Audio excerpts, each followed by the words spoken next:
What up, YouTube? It's your boy ATrueHero, and today I'm bringing you something special. And no, I'm not talking about a birthday present, but rather the tournament run for Gladiators of Edison 1. Before we even get into the video, please don't forget to like, comment, and subscribe. Every time you give good karma to me, good karma comes to you.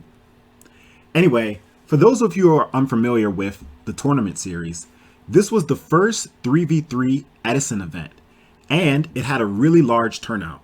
There were a total of 39 teams. So, I ain't a mathematician, but 40 times 3 is 120, right? Minus 3, 117. So anyway, there were over 100 players, 117 to be precise, and it turned out really well. So the way 3v3 events work is every member on your team plays a set. And if 2 out of 3 of the members on your team wins, then your team as a whole advances to the next round. Now, a true hero, he's that teammate that you want to have, because I never got the good news. As in, there was never a situation where my teammates, Stango and Frazier, both won their sets, and then essentially I get a bye. So my match is null and void. I completed every last single one of my sets. And in total, I went 7-1. A true hero, 7-1? That sounds familiar. Yes. For those of you who've been following the channel, you know, it was also when at Deck Devastators 3 that I went 7-1 as well. And I placed first in Swiss with the same deck, Absolute Zero. So anyway, overall, the tournament was really successful. I'm happy that I had amazing teammates. Frazier Smith, as you might already know, YCS champion. Stango, even though he's relatively new to Yu-Gi-Oh!, he has a great competitive mind, and he's one of the best players in the world when it comes to Smash Brothers. So we all have amazing synergy because we've all known each other for over 10 years. So it was a phenomenal tournament, and I'm going to show you guys how the tournament went from a true hero's perspective. We're going to go over each and every duel, and I hope you have a good time. So without any further ado, let's get started. Okay, so round 1. My opponent is 10 foot, And if you don't know, let me tell you a little bit about this man's Yu-Gi-Oh career. He has come in 4th place at RBET4, 3rd place at Deck Devastators 2, and he won RBET5. Not to mention, he beat my teammate and YCS champion, Frazier Smith, in an exhibition match at the most recent Beast Mode tournament series at the time of this recording. So round 1, I get thrown into the fray against basically a god of Yu-Gi-Oh! But Kyan West said it best. What's a god to a non-believer? For this tournament run, I decided to only pick rock. If you watch my last tournament run, where I came in top 8 at Deck Devastators 3, you know I only picked scissors. So today, the magic tool was rock. I played rock, and unfortunately, I lose the die roll, the RPS, so my opponent goes first. With his opening hand, he decides to set 2 and pass. Now my opening hand is really good. It's a pretty obvious Rhoda, so I Rhoda for Stratos, and I decide to add Evil Hero Infernal Prodigy.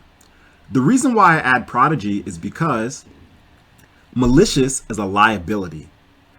In my deck, there are only a few ways that I can reliably get Malicious into the graveyard. I play 1 Wing Blast, Dark Grepher, and of course, Brionic.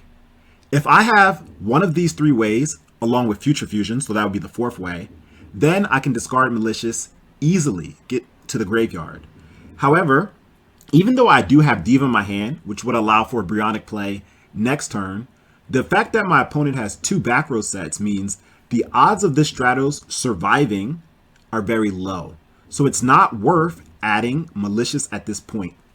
So I swing for 18 first, and this is very important, the order that I do it, because my opponent has 2 back row set. So obviously I'm already thinking I need to Gold Sark for Heavy Storm. But the reason why I don't Gold Sark for Heavy Storm first before attacking is because If he sees that I'm sarking for Heavy Storm before the battle phase, let's say he has Deep Prison or Mirror Force, he's more likely to activate that card now because he can see it will not be around in the long run. So I swing for 18 first, the attack goes through, and I double Gold Sark for Heavy and Dark Arm. Now, the reason why I sark for Dark Arm is because in my hand, I essentially have two darks. One being Evil Hero Infernal Prodigy, and two being Deep Sea Diva.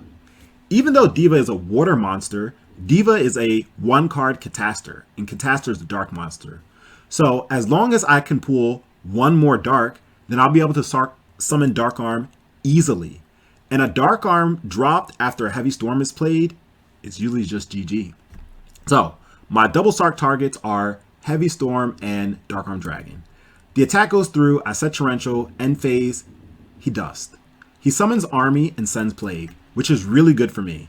Because if he's already using Plague's effect, that means his hand is not strong. So, by negging himself, if I can clear his board, he'll be in a really bad situation. So he makes Goyu, and he attacks over my Stratos.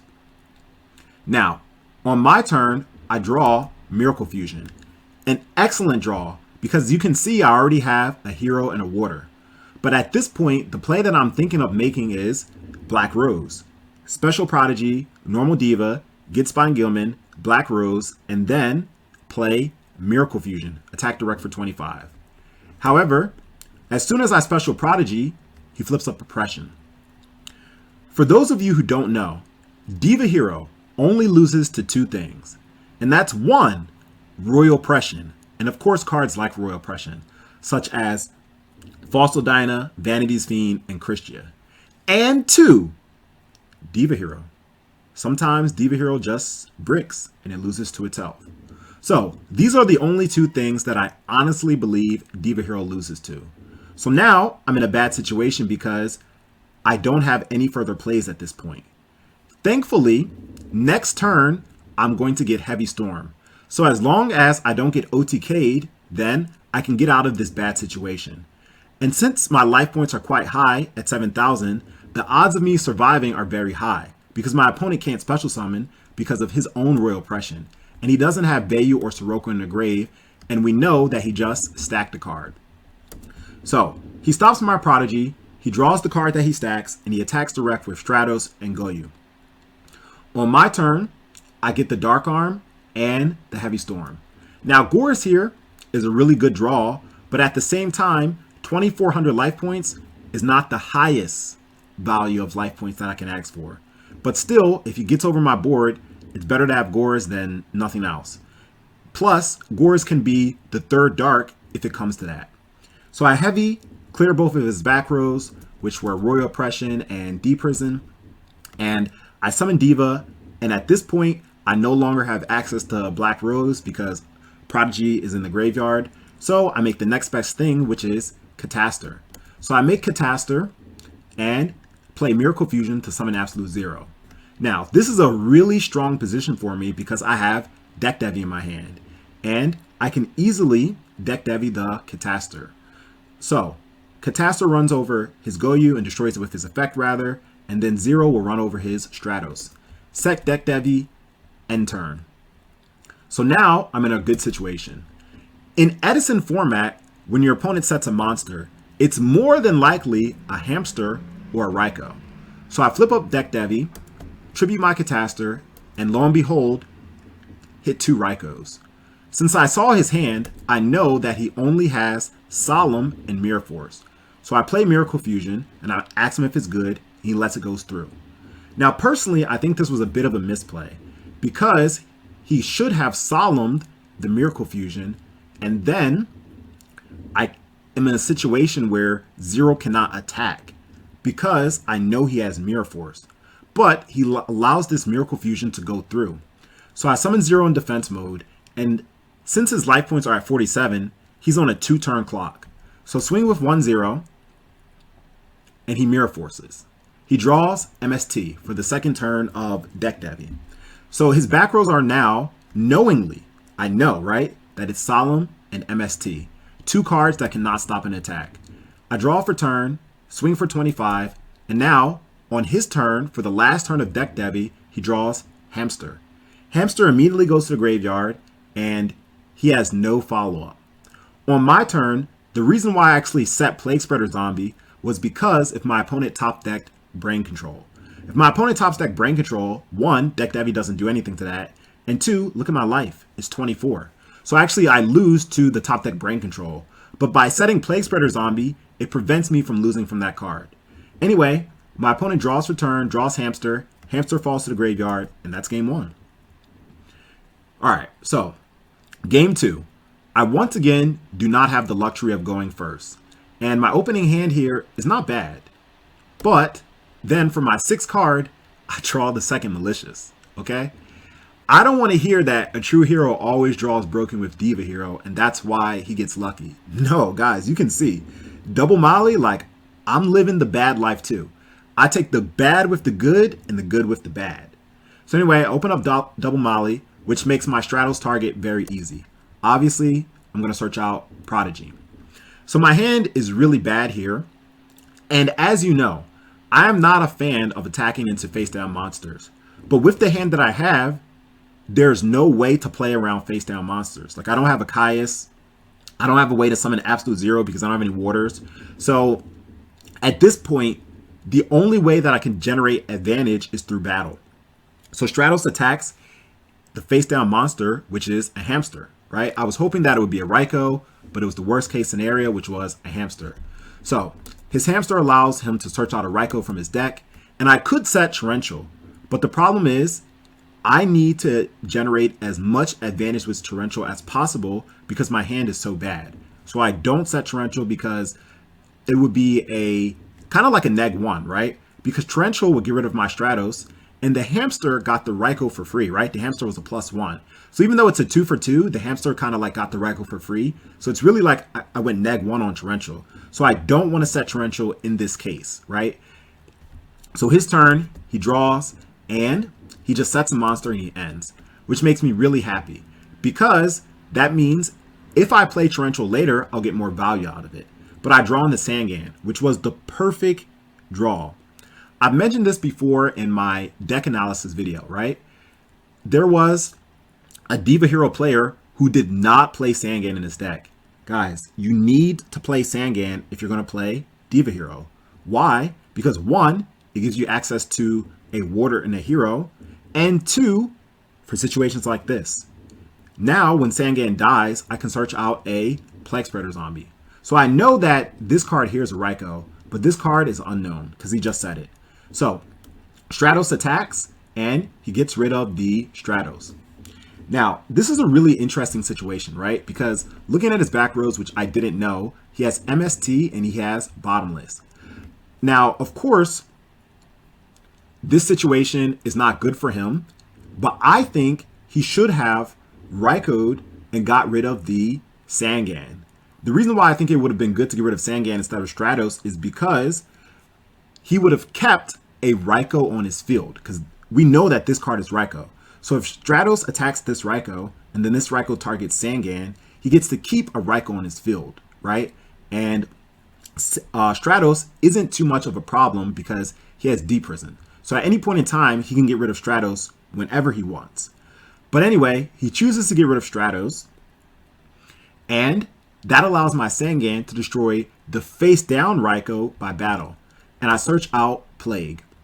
So you might be thinking, a true hero, why did you search out Plague instead of Diva? Well, let's take a look at the game state. Yes, Diva in this case would make my Miracle Fusion live. However, instead of making one card live, I need to make my deck live, my hand live. And the only card that makes it live at this point is Plague.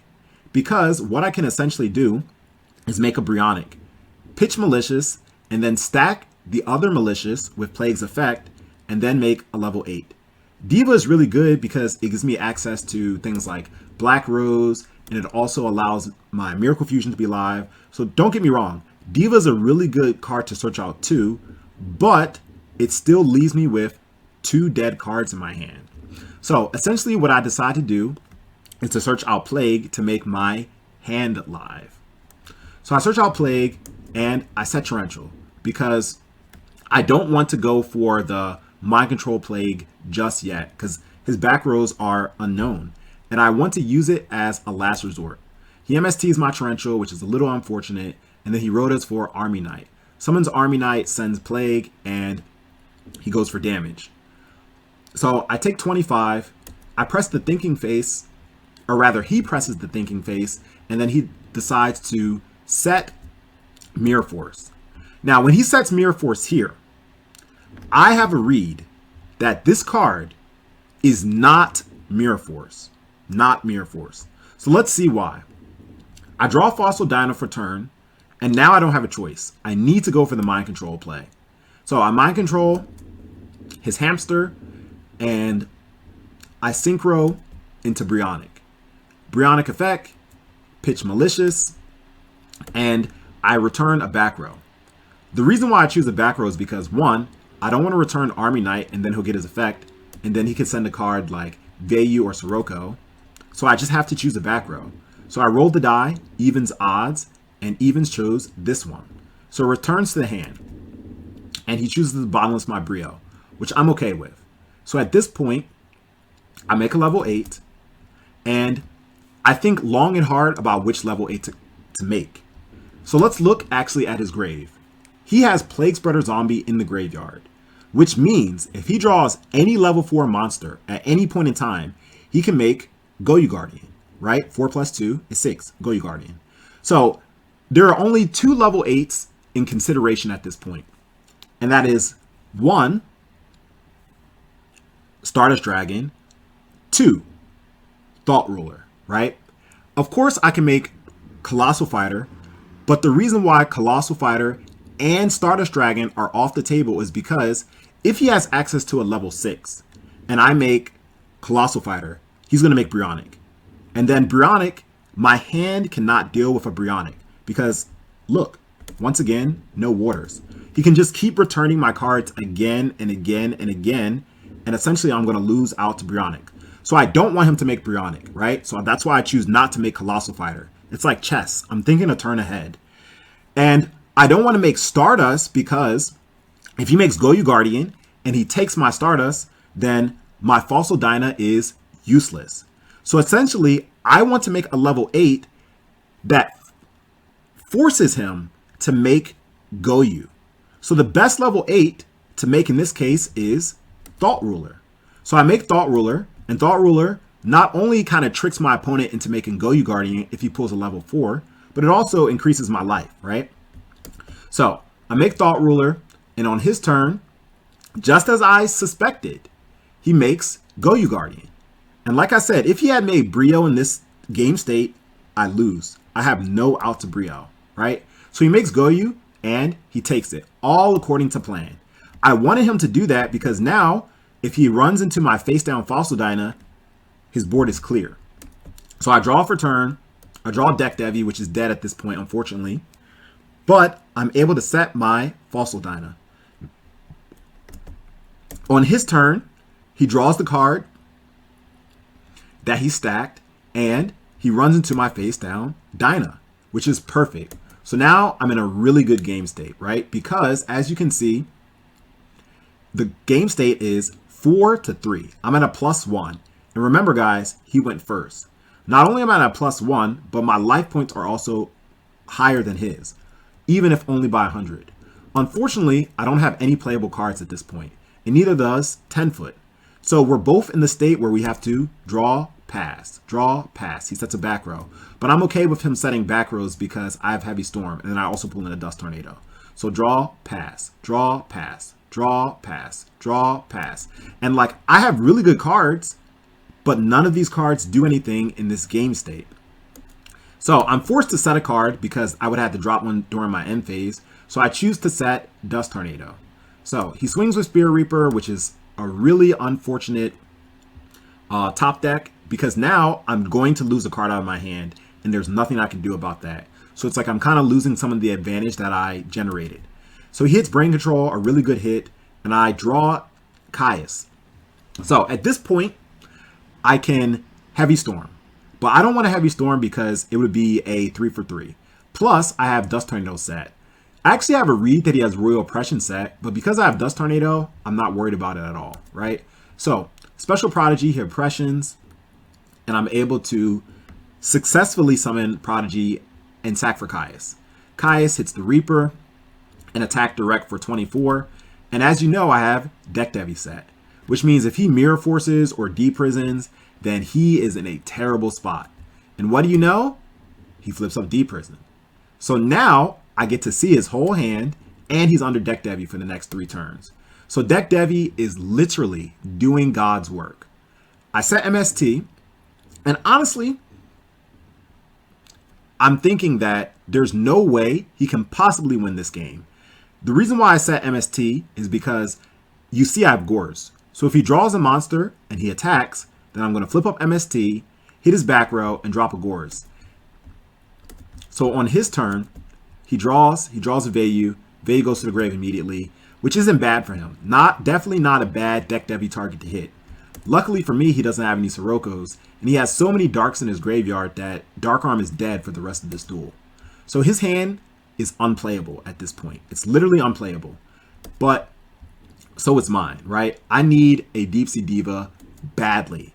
If I pull Deep Sea Diva, it's game, right? Because I can Diva into Spine Gilman, well, heavy first, right? But then Diva into Spine Gilman, and then play Miracle Fusion, and attack with Android or Catastor, and attack direct with 0, and it's game, right? So I'm in a really good situation if I pull Diva. But unfortunately, I don't get Diva. I get the next best thing, which is Future Fusion. Future Fusion is really good here because now, finally, my Miracle Fusion is live because I can send a Water. Now, I have MST set, and I have Heavy Storm in my hand. So obviously, I play MST first because I have a read, once again, that this back row is Starlight Road because it has been used all game. And I've been attacking, so I'm not thinking that it's Mirror Force. So I'm like, okay, well, this is Starlight Road, and this is the problematic card. I know this is Torrential because I just Deck Devied him, right? So MST, I hit his Torrential, and then I go Future Fusion. And I'm not worried about it because I have a read that it is Torrential. And I Miracle Fusion, I make Absolute 0, and now I have 2 zeros coming up. So it's just like I am in such a fantastic position. Attack direct for 25. He drops to 24. And on his turn, he's still under Deck Devi, but he drew literally the perfect card. Because even if he drew Brain Control, and Brain Control is such a sacky card, what are you going to do? Brain Control, attack with my own 0, and then sack it for Caius. And then it's just like, yeah, your Caius hits my Future Fusion, but then your Caius dies to, like, you know, my 0. And you lose a lot of card advantage. It's just like, you can't really deal with the board that I have at the moment. And if for some way you're able to get a direct attack in against me, I have Gores as well. So it's just like, he is in a situation where it's like, there are not many cards that he can pull in order to win this duel. But Yu-Gi-Oh! Happens, and he pulls the best one. He pulls Burial, because Burial obviously gets under Deck Devi, and look at what's vanished. He has a Sirocco and a Plague. And remember, Deck Devi hit his Vayu earlier. So now he actually has a lot of plays because he drew the best card possible. Even if he drew, let's say, Return from a Different Dimension, that doesn't do anything because I have Heavy Storm. So anyway, he draws Burial for turn. Perhaps the best draw that he could have gotten. And he plays Burial. He puts back my Stratos, understandably so, because if I pull into Return and this Stratos comes back, he's gonna be sad. He's gonna be very upset.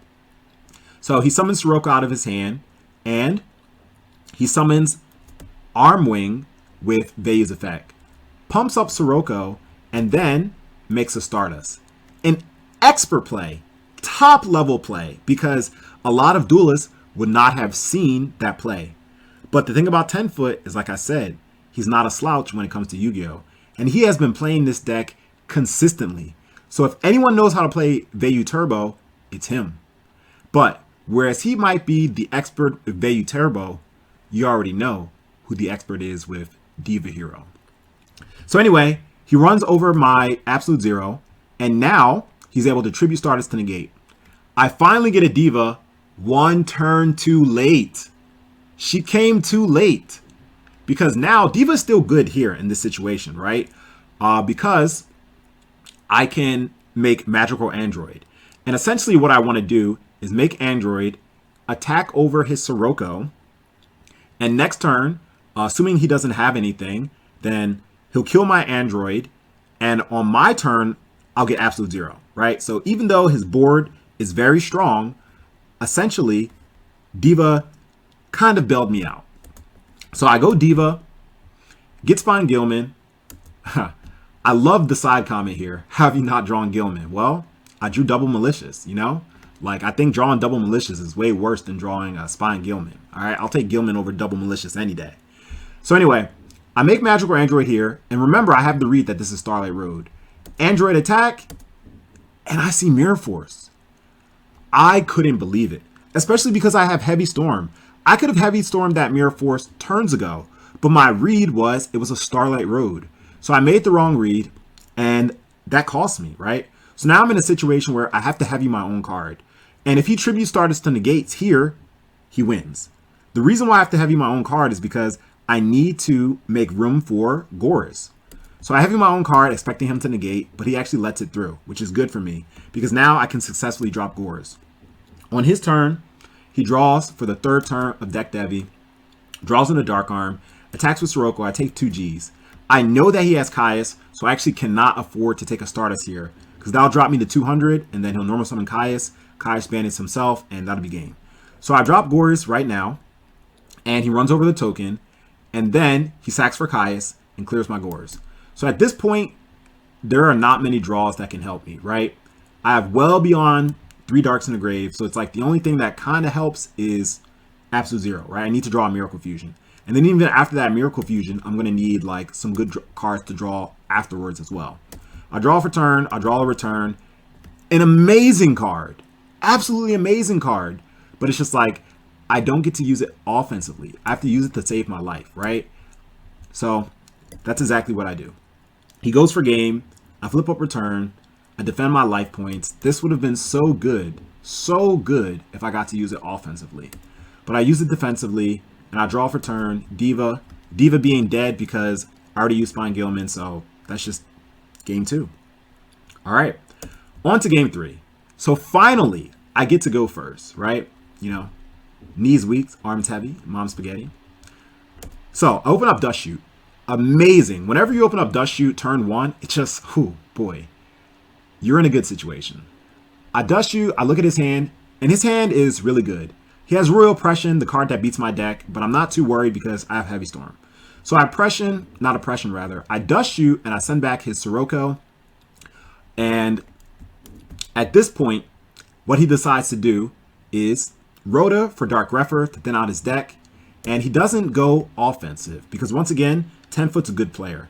I was hoping that he would get greedy and go offensive because if he went Summon Greffer, pitch value, send Sirocco, attack for 4K, I drop a Gores. And then I have Gores with a 23 token, and then I have Heavy Storm, and like he just loses from that point on.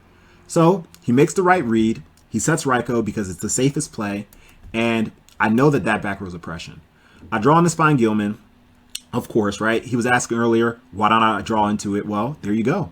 There you go. Okay. I draw on the Spine Gilman. Raikou takes out Spine Gilman, and I set Torrential. So his turn, he draws, he sets a monster, he passes. Now, at this point, I know that he has a Raikou set, and I know that he has Oppression set.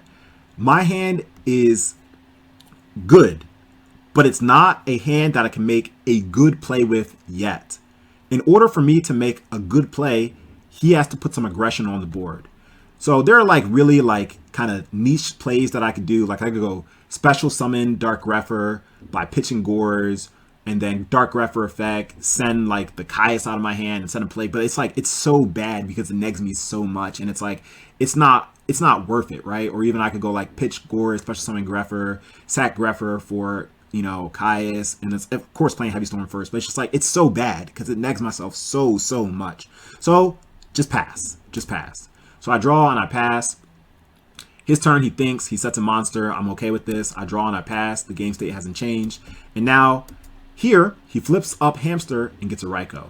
So now this is an amazing time to get maximum value out of my set Torrential, right? He can flip this Raikou at any time and hit my Torrential, and then he'll mill, which I don't want him to do. So as soon as this Raikou hits the field, I flip up Torrential and clear his board. Really good Torrential. So now he's forced to do an offensive play, right? So he summons Greffer, but he doesn't attack because he knows, or he has a read that I have Gores. Really, really good player. So now at my hand, looking at my hand, I can finally make an offensive push. So I get rid of Oppression, sack for Caius. I'm not worried about Gores because I have Gores of my own. And he takes 34. And I set Deck Devi. His turn, he finally decides to summon his Arm Wing. So he summons his Arm Wing, and then he sacks it for Caius. And his Caius targets my Caius, and I flip up Deck Devi. Now I can see everything. I know that he has D-Prison and Brain Control. For some strange reason, he put his Caius in the grave. Maybe just because the duel was going on for a bit. Maybe he was tired. I don't know. But anyway, I let him know that Deck Devi's not that broken. It's not Crush Card Virus. And he puts his Caius back on the board, swings for 24, and I can finally drop this Gores. So my turn, I draw Rhoda. Best card I could have pulled. Because I know what he has completely. I know he has Caius, D-Prison, Brain Control because of Deck Devi. So at this point, it's game. There are so many ways that I can do game. So many ways I can do game. But I do the most efficient way. So Future Fusion, send Mali, send Treeborn, banish Mali for Mali, Rhoda for Stratos, activate Stratos' second effect in order, his first effect in order to pop his back row. So pop his back row and it's D-Prison, so it's not chainable. And that's it. Just attack, attack, attack. And that's set 1. So round 1, I had a really, really good opponent. It was GG's, well played, Thriller, Michael Jackson, and I can finally say I did it for Frazier, avenging him for that exhibition match. Okay, on to round 2. Okay, so round 2, I go up against Smoker. Now, as I said before, for this tournament, I'm going all rock. So unfortunately, I lose the RPS again. I look at my opening hand and I think to myself, it's not bad, but this is definitely a hand that I'd rather go first with. Reason being, if I set Tomato and set Wing Blast, if my opponent runs over the Tomato, I can search out Sangan. And then on my next turn, sack the Sangan for Caius, get rid of one of their cards, and with Sangan, search out a Treeborn or a Malicious. And that allows me to activate Phoenix Wing Blast without losing any card advantage. But going second, there's a less likely chance that things will resolve in that manner. So there's nothing I can do but just accept the fact that I lost the RPS. And my opponent goes first and plays Proving Ground. So already I'm thinking to myself, this set is going to be a nightmare. I'm literally going to have a headache. Because Gladiator Beast, though I don't think it's a good deck, it's one of those decks where if an opponent draws bad against them, it can gain so much momentum to the point where it's almost impossible to lose. And my hand isn't bad by any stretch of the means, but it doesn't really have a way to contend with any Gladiator Beast. So I'm not in a good situation. Turn 0. And then to make matters worse, when it rains, it pours. Not only does he summon Laquari, but he also plays D-Fissure. So there is literally nothing good that can come out of this game. I need a Heavy Storm fast. I draw for turn and I draw Dark Arm. Dark Arm here doesn't help. However, I do have an out to his board, which is Brain Control Caius. So the plan is Brain Control Laquari, sack for Caius, Caius target his D-Fissure. And that way I got rid of 2 problematic cards. But first I allure because I want to see what I can draw into that might help me out of this situation. So I allure. And at this point, I made my first misplay of the set. I banished Tomato. And the reason why this was a misplay is because Dark Arm is dead. 1, my opponent has D-Fissure up. 2, even if my plan for Brain Control Sack Caius works out, Caius is only 1 dark. And look at the rest of my hand. I have 0 darks. So the odds of Dark Arm becoming live this duel, early game, are very low. So I should have just banished the Dark Arm and kept the Tomato. So I play Brain Control, and right after I play Brain Control, immediately I am suffering for my misplay because my opponent books down his monsters. And now look at my hand. It's dead. There's nothing that this hand does. So if I had Tomato still, I could summon Tomato, run over his Laquari gets banished, set Dust Shoot, set Wing Blast. Gladiator Beasts, they don't really run that many monsters. So on his turn, Dust Shoot him, send back his more than likely only monster, and if he does have another monster, I have Wing Blast, and I can Wing Blast and drop the Miracle Fusion, which is dead right now. So I would be in a decent situation if I didn't allure the Tomato. But unfortunately, I'm just forced to set 2 and pass. So I Dust Shoot him. I see that he has Proving Grounds, Offerings, and another D-Fissure. So I'm like, oh my god. Like, I just can't catch a break. So I send back his monster, and he flips up Laquari. Now, thankfully, he doesn't get too offensive here, and he just swings. So this actually allows me to have time. So I take 18. He sets it back where I draw for turn. I draw dead again. He draws. He swings for 18 again. And at this point, I need to make a play or else I'm going to lose.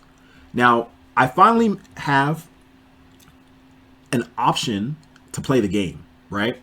I know that this back row here is Offerings to the Doom. I did forget exactly where he placed it. So if you read the chat, I actually asked him which one he set first. So I know this is Offerings to the Doom. So what I can do is special summon Prodigy, sack Prodigy for Caius. And before doing that, I can actually activate Wing Blast, right? So I can Wing Blast and I can send back the card that I know is Offering to the Doom. However, the reason why I choose not to do that is one, because even if I do it in that manner, when I Dust Shooted him earlier, I saw that he has a Proving Ground, which means that one, he can easily get rid of my monster because what he'll do is on his next turn, he'll just play the offerings that would be on top of his deck, get rid of Caius, Proving Ground, summon any Glad Beast, and attack. So it's like, yes, I can summon a Caius now, but it's not going to be on the board later. So I just decide to not do anything. So I special summon Prodigy. He's offerings to me. I end my turn. And he summons double Laquari.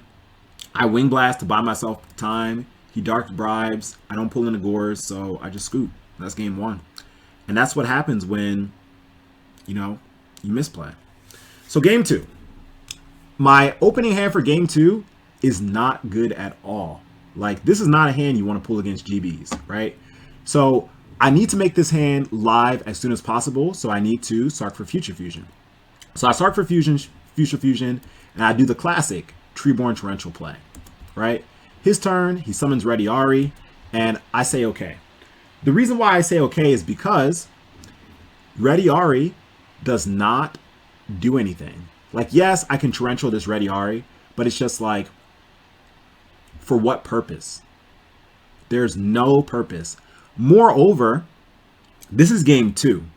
So my opponent might have a read that I have Snowman Eater. So he's not going to blindly attack into the face down because it could be Snowman Eater and then he'll lose his Ready Ari for free. So he summons GB, he sets 4. And since he set so many back rolls, I'm like, well, now I don't have to worry about Heavy Storm. Plus, I have Solemn Judgments as well, right? So I set Solemn, I set Dust Shoot, and I'm just like, of course, I pull Dust Shoot 1 turn too late. Generally, Dust Shoot, I side this card out if I'm not going first. But I did go first, but unfortunately, I just pulled it 1 turn too late. So anyway, now I have 3 set, and I pass to him. His turn, he goes Proving Ground. He Provens for Laquari. Very interesting Proving Ground choice, right? Because he could have Proving Ground for Bestiari and went for Geyseri's play.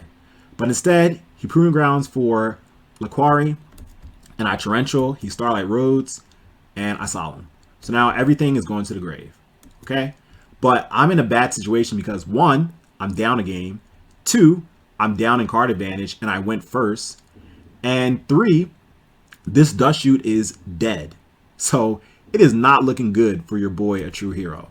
So I draw for turn, I draw Diva. Right on fucking time, baby. Right on time. So here we Future Fusion, we send 2, we banish Mali for Mali, we summon Diva, we get our boy Spine Gilman, and we make Stardust. So now we have Stardust and Spine Gilman. And as you know, Gladiator beasts have a very difficult time dealing with Stardust Dragon. All right. So I Miracle Fusion and I also make Absolute Zero. Because I'm playing against Gladiator beasts, a deck that is known for playing D Prison, I choose to not attack with Stardust Dragon. So I attack direct with 17, attack direct with 3000, and he takes it, and I end my turn. He draws Bottomless. My turn, I draw Sangan. Against Gladiator beasts, you have to rush them down. You need to be offensive as possible. So I summon Sangan, and I attack once again, lowest to highest, but not with Stardust. Attack for 1000, he takes it. Attack for 17, he takes it. Attack for game, and he Book of Moons. I am not attacking with Stardust because once again, if he flips up D Prison, there's nothing I can do. So I have my turn, he draws D Prison, and that's it. He concedes. Game 3. Barely managed to pull that one out alive. So game 3, he once again opens up Laquari and D Fissure. So, not only that, but he has the best GB opening, right? Which is summon GB set 5, basically, right? So he has 4 set and a D Fissure. And among his 4 set, he not only does he have Starlight Road, but he also has Dark Bribe. So there is no way a Heavy Storm's going through. No way. And if Heavy Storm does go through, then like GG. Like he just wins. So my opening hand isn't very good, right? It's not very good. I have access to Black Rose first turn, right? I can go summon Sidra, normal summon Plague, Black Rose. But I'm not making Black Rose against my opponent who has 4 set. Like, I'm going to get roaded and I'm just going to lose. Like, that's it. The game's already over. So I don't even consider that play at all. So I special summon Cyber and I attempt to bait out some of his back rows. And I hit a Mirror Force, which I'm really, really happy with, right? So I smash and ground here. And once again, GBs, they don't really play that many monsters. This is why I side in the Smash and Ground. So it puts him in a situation where he kind of has to Dark Bribe. Because if he doesn't Dark Bribe, who knows when he'll pull a monster again. So he Dark Bribes, and I pull into Diva, which is a really, really good draw because this Diva will allow me to go into Catastor, right? Assuming he doesn't have Chariot. And like, I don't really have a choice because my other option is normal summoning Plague, which is just fodder for Laquari. So I normal summon Diva, effect, I get Gilman, and then I make Android, right? So the reason why I make Android instead of Catastor is because at this point, Catastor and Android, they both lose to the same card, which is a Battle Trap or Chariot. So it's like, if I'm going to lose to either one of those 2 cards, I'd rather lose my Android because at least my Android can give me some life points potentially in the process, right? So anyway, I make Android, I go to end phase, I set 3. The reason why I set 3 is because at this point, if he pulls Bestiari, I just lose. I lose anyway. If he pulls literally any GB, like it's just game. Like there's nothing I can do to stop him getting like a Proving Ground or a Bestiari off the top. Like I just lose. And like being conservative is not going to win me this game. So anyway, I go into end phase, I gain 6. He asks me to go back. So I go back. And thankfully, because he did that play, he had to skip his draw phase. So that worked out really, really well for me. So now I have 3 back rows and I'm able to dust the unknown. So I hit the unknown, which is Starlight Road. So somehow, some way, I played out of GB set 4. And all he has is Laquari and D Fissure. So it's just like, I'm looking at my Banish Zone. My Banish Zone is not that good. To be honest, it's not that good. So it's like, I really want to wait a turn before activating Return, but I can't. Because once again, if he pulls any GB, then I could lose. Or even if he pulls a Spell and Trap that's an unknown, it puts me in such a dangerous situation to activate Return. So I have to activate Return right now. So I flip up the wrong card by accident, Miracle Fusion, but it doesn't matter. I flip up Return, I get my 4 guys. And I contemplate, is there any way that I can go for game? And then ultimately come to the conclusion that it's not. So there's many, many plays that I can make here, right? I can make Stardust, but the problem is it would be Stardust under D Fissure, right? I can normal summon Treeborn, and then 5 plus 2 is 7 plus 1 is 8, right? So Cybra, Diva, and Treeborn. So the 3 of them get banished, and then I can make Stardust. And I'd have Stardust, Android, and Gilman. But it's just like Stardust under D Fissure, once again, it's like, it's not that good. So I think really long and hard about what to make. And I also think about, well, maybe I can make Brio, right? I can go Cyber, not Cyber, sorry. I can go Spine Gilman, Treeborn, and Diva, and that's Brio. Brio effect, Pitch Plague, but then Plague gets banished, and then make Brio. And it's like, yeah, now I just have only a Brio on the field, right? Because during the end phase, Cyber Dragon and Android will go back to the banish zone. So it's like, Brio's not good, Stardust isn't good, like, there's not really any good synchros that I can make. So it's like, okay, well then I need to just make a strong board and hope that he can't out it. So I summon Plague, and I make Cyber, and I go into battle phase because this does the most damage, and I attack for as much damage as I can. And then main phase 2, I synchro again, and I make Black Rose. So now I have Black Rose, and I also have Cyber. And he draws for turn, Proving Ground, right? So obviously, there's nothing that he can Proving Ground for that will win him the game, right? The best he could do is, I guess, Proving Ground for like a Hippo, right? But then like Black Rose will run it over, and Catastrophe will attack directly, and that's assuming that he even, you know, plays Hippo. But essentially, what he just decides here is just to say GG. But he's a little salty because his ending comment is, "Can't believe you play Return against GB. LOL." Guys, you saw, just like I did, Game 1, Turn 1, he opened up Laquari D-Fissure. Why would I take Return out of my deck? It doesn't make sense. First of all, I have a whole video, Yugi Talks, which talks about the power of Return from a different dimension. And in that video, I explain D-Fissure, Macro are really powerful cards, but Return is really good against these rogue cards because you get all your monsters back for free and you can always pay the cost. So of course I'm going to keep returning against D-Fissure Glads. Like, it doesn't make sense. It's because of that card I won. So it's just like, I don't even know where this comment came from. I mean, it was saltiness, right? It was saltiness. So anyway, at this point, he just concedes, and that's round 2. On to round 3. Okay, so round 3, I'm up against Cameron Saunders. For those of you who don't know, Cameron is actually the head judge of Dueling Book, and he's known for playing Blackwings. He's a very proficient player with the deck.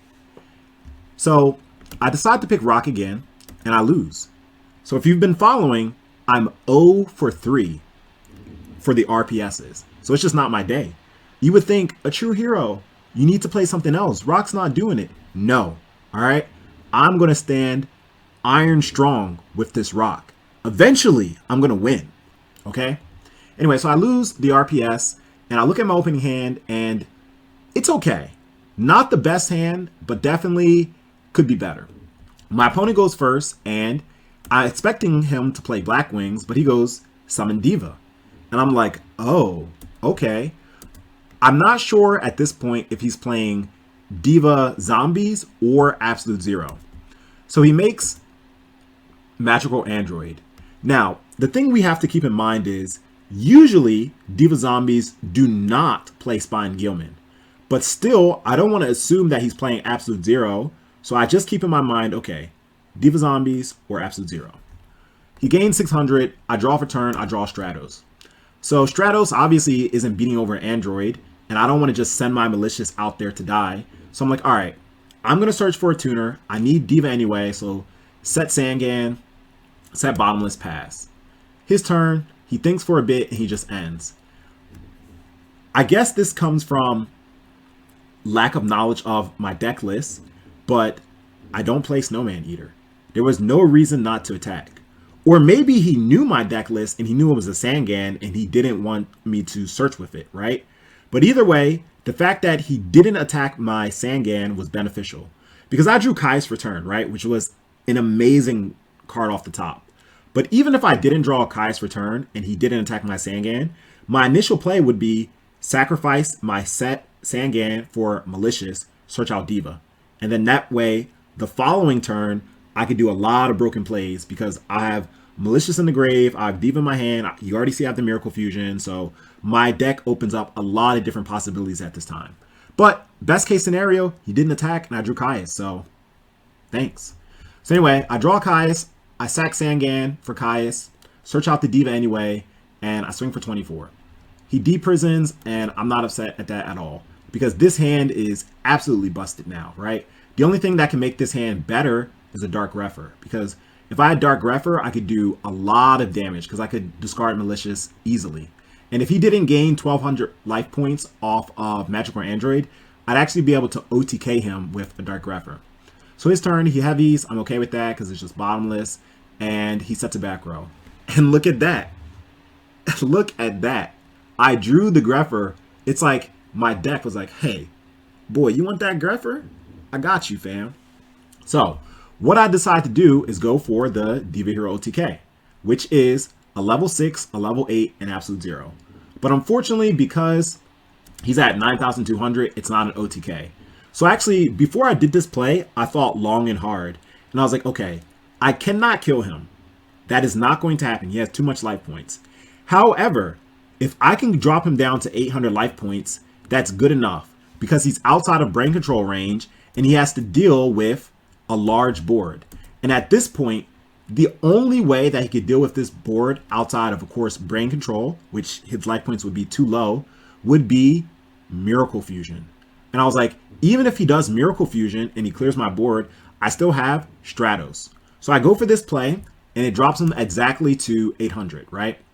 So I drop him down, he goes to 800, and he already had the Miracle Fusion, which is good for him, and he clears my board. So now I draw for turn Mirror Force, which is really, really good because this will give me the out to the Future Fusion 0, right? Of course, though, I was going for game at this point because I was hoping that none of his back rows would be real and I would just attack direct with Stratos. But fortunately for him, he did have a real back row, which is bottomless. And, you know, I can special summon Prodigy and attack for 300, but it's just like, what's the point, right? There's no point in that. Plus, he's getting a 0 next turn, so it's better just to set Mirror Force and end. So he summons 0, and then he makes Android, okay? Now, here, I wish that Cameron got a little greedy. Because if this Android was in attack mode and he went attack, I would have Mirror Forced so fast. So fast. But I decided to take the damage. And the reason why I decided to take the damage is because it could make Cameron think that this back row is not real. That it's not Mirror Force because I let the attack go through. So I take the 25. And on my turn, I draw Miracle Fusion. And I'm just like, huh. Now I wish I would have Mirror Force that 0 because then I could play my Miracle Fusion and run over his Android. But I was like, you know, it's okay because maybe my initial plan of tricking him will work out. And he'll switch the Android to attack. He'll get greedy. He'll attack with both. And then I'll be able to Mirror Force and get a lot of value outside of this Mirror Force. But he doesn't do that. He plays really smart. And my Mirror Force winds up being a 1-for-1. So on my turn, I draw. And I draw in the Heavy Storm. Amazing draw. Absolutely amazing draw. So I heavy, clear his back rows, and now I'm able to summon Absolute 0 for free and run over his Android, and I'm in a good situation, right? He draws Alias for turn. Really, really, really good top deck because as you can see, his hand was dead. He had double Gemini Spark, which are, you know, both dead cards. So he summons Alias and he Gemini Sparks because he doesn't really have a choice. Unfortunately for him, he draws into another Gemini Spark. I draw into a Mind Control, which is completely dead. It's really good in this matchup, but at this point, it's not doing anything because he doesn't have any monsters on the field. And he wrote us for Alias, which is also a really good top deck for him because now it makes his Gemini Spark live again, right? So I draw, and I see, well, okay, now I have game, right? Because I can special summon Prodigy. But first I ask if the Prodigy summon's good because it might bait him into using Gemini Spark earlier, but he says it's good. And when I look at his graveyard, he's already used 1, 2 D-Prisons. He hasn't used Mirror Force yet, but like I'm at the point where I need to go for game. So essentially what my plan was special summon Prodigy, Mind Control, take his Alias, summon Gilman, and attack with Gilman and Prodigy for a game. That would be 2,000. He's at 19, right? So I play Mind Control, and he sparks. He doesn't really have a choice, right?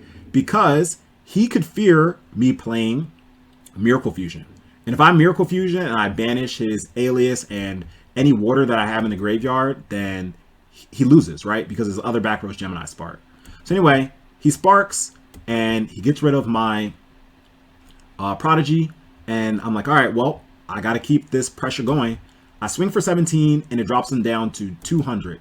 He draws for turn and he draws into a Torrential. So right now, actually, I have game. All I have to do is Spine Gilman attack, and like that's it. But because I drew Solemn Judgment, I'm like, all right, I'm going to wait one turn. That way I can ensure that Spine Gilman attack goes through. And it's just like, if he draws something, I'm not too worried because I have Solemn Judgment. So I don't go for game here because if something happens to Spine Gilman, then I lose, right? I've already used a big portion of my deck's engine. As you can see, both of my maliciouses are gone.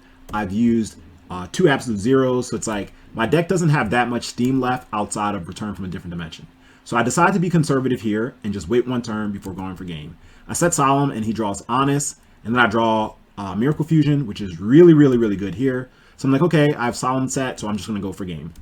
So Miracle Fusion, he says it's fine. He has Torrential, which is a bit unfortunate, but I had Solemn, so it doesn't really matter. So now I'm afraid of Mirror Force, right? Because if he has Mirror Force, then I'm back in the same situation I was before I played this Solemn, right? So if either one of these two backwards are Mirror Force, I lose. So I switch Gilman to defense, even though his defense is 0, but at least it'll be a monster on the board to protect my life points. And I run over his monster with 0.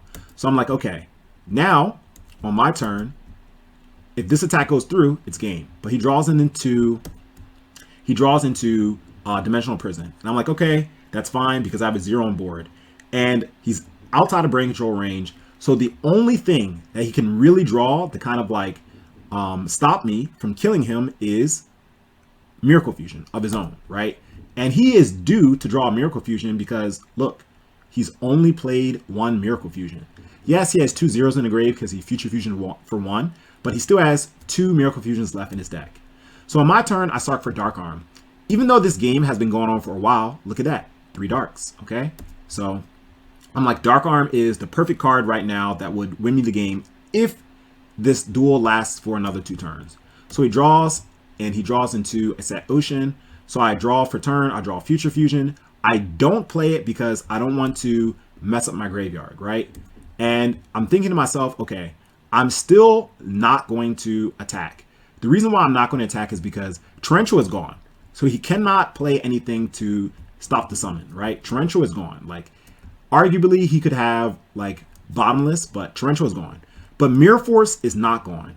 So at this point, if I switch 0 to attack, and I attack, and he goes Mirror Force, my board is clear. He draws Miracle Fusion, and I lose.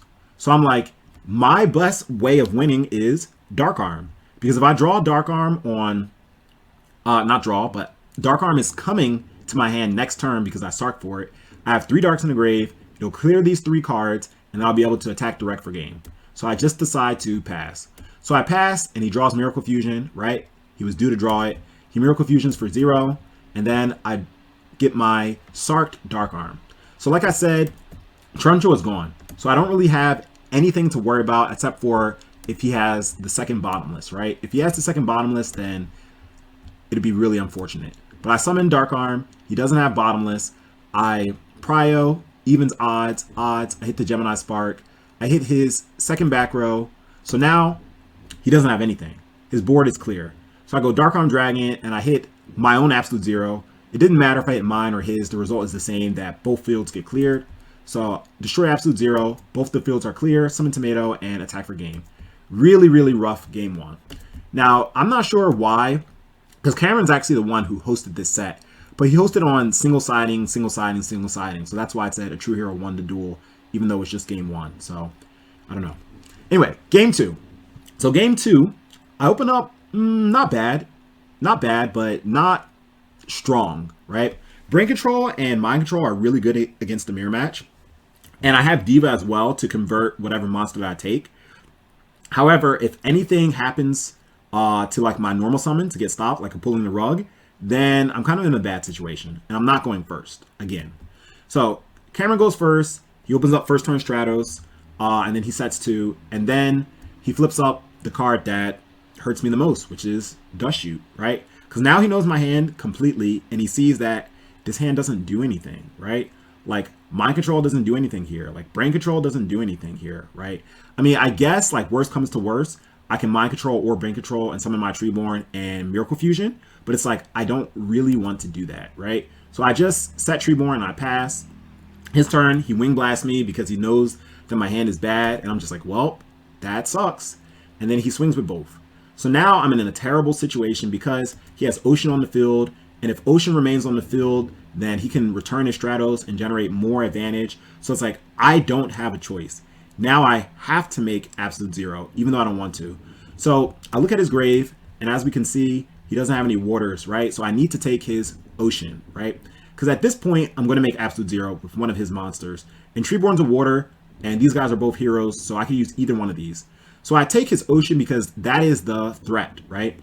Once again, if Ocean's effects resolve, then he'll generate too much advantage. I'm already set back a turn.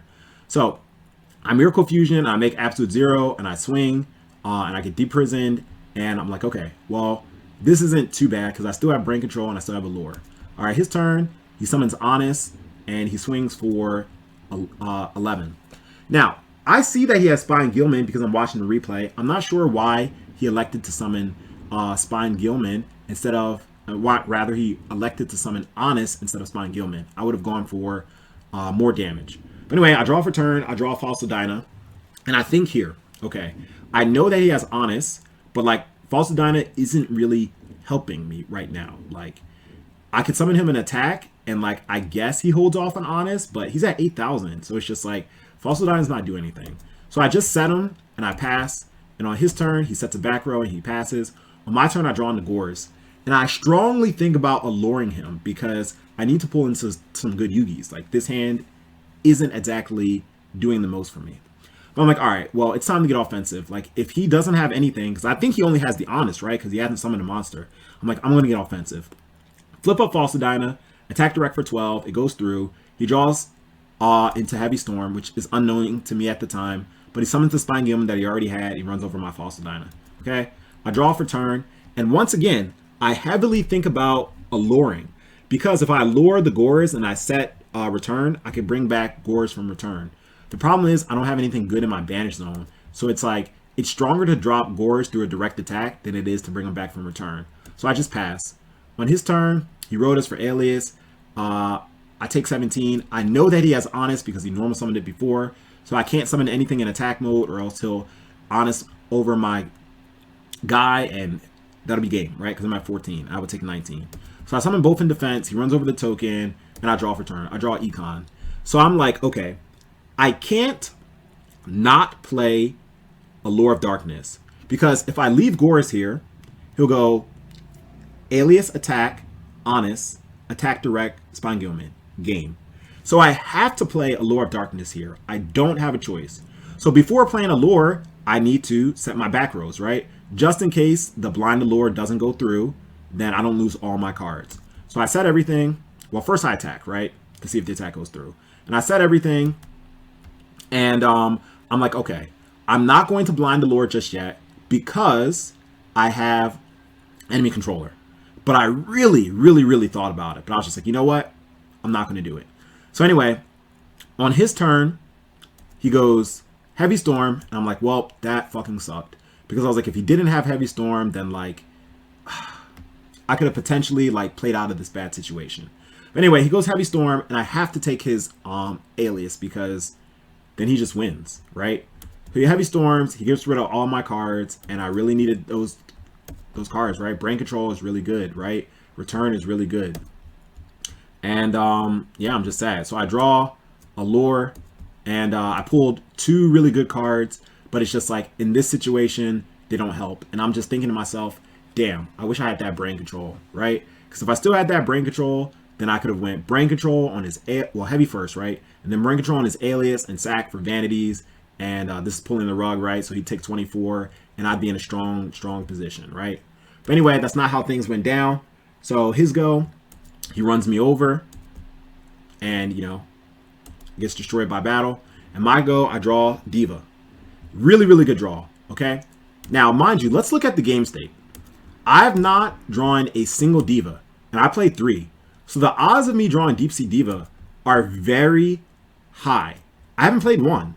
So now I go Heavy Storm, okay? And I go Summon Diva, and I get Spine Gilman. And I make Catastor, because I know he has Honest, and this outs Alias Honest. And Cameron goes and says, biggest sacker on planet Earth. It's like, bro, where did that comment come from? it's like, here I am playing a gentleman's game, right? And, you know, I respect Cameron as a duelist. I do think that he's very good. He's very talented. Like I said, he has a couple tops with black wings. And, like, he's calling me a sacker. It's just like, I'm just playing the game, bro. So it's just like, the thing is, I have absolutely zero beef with anyone. I don't have any beef with anyone.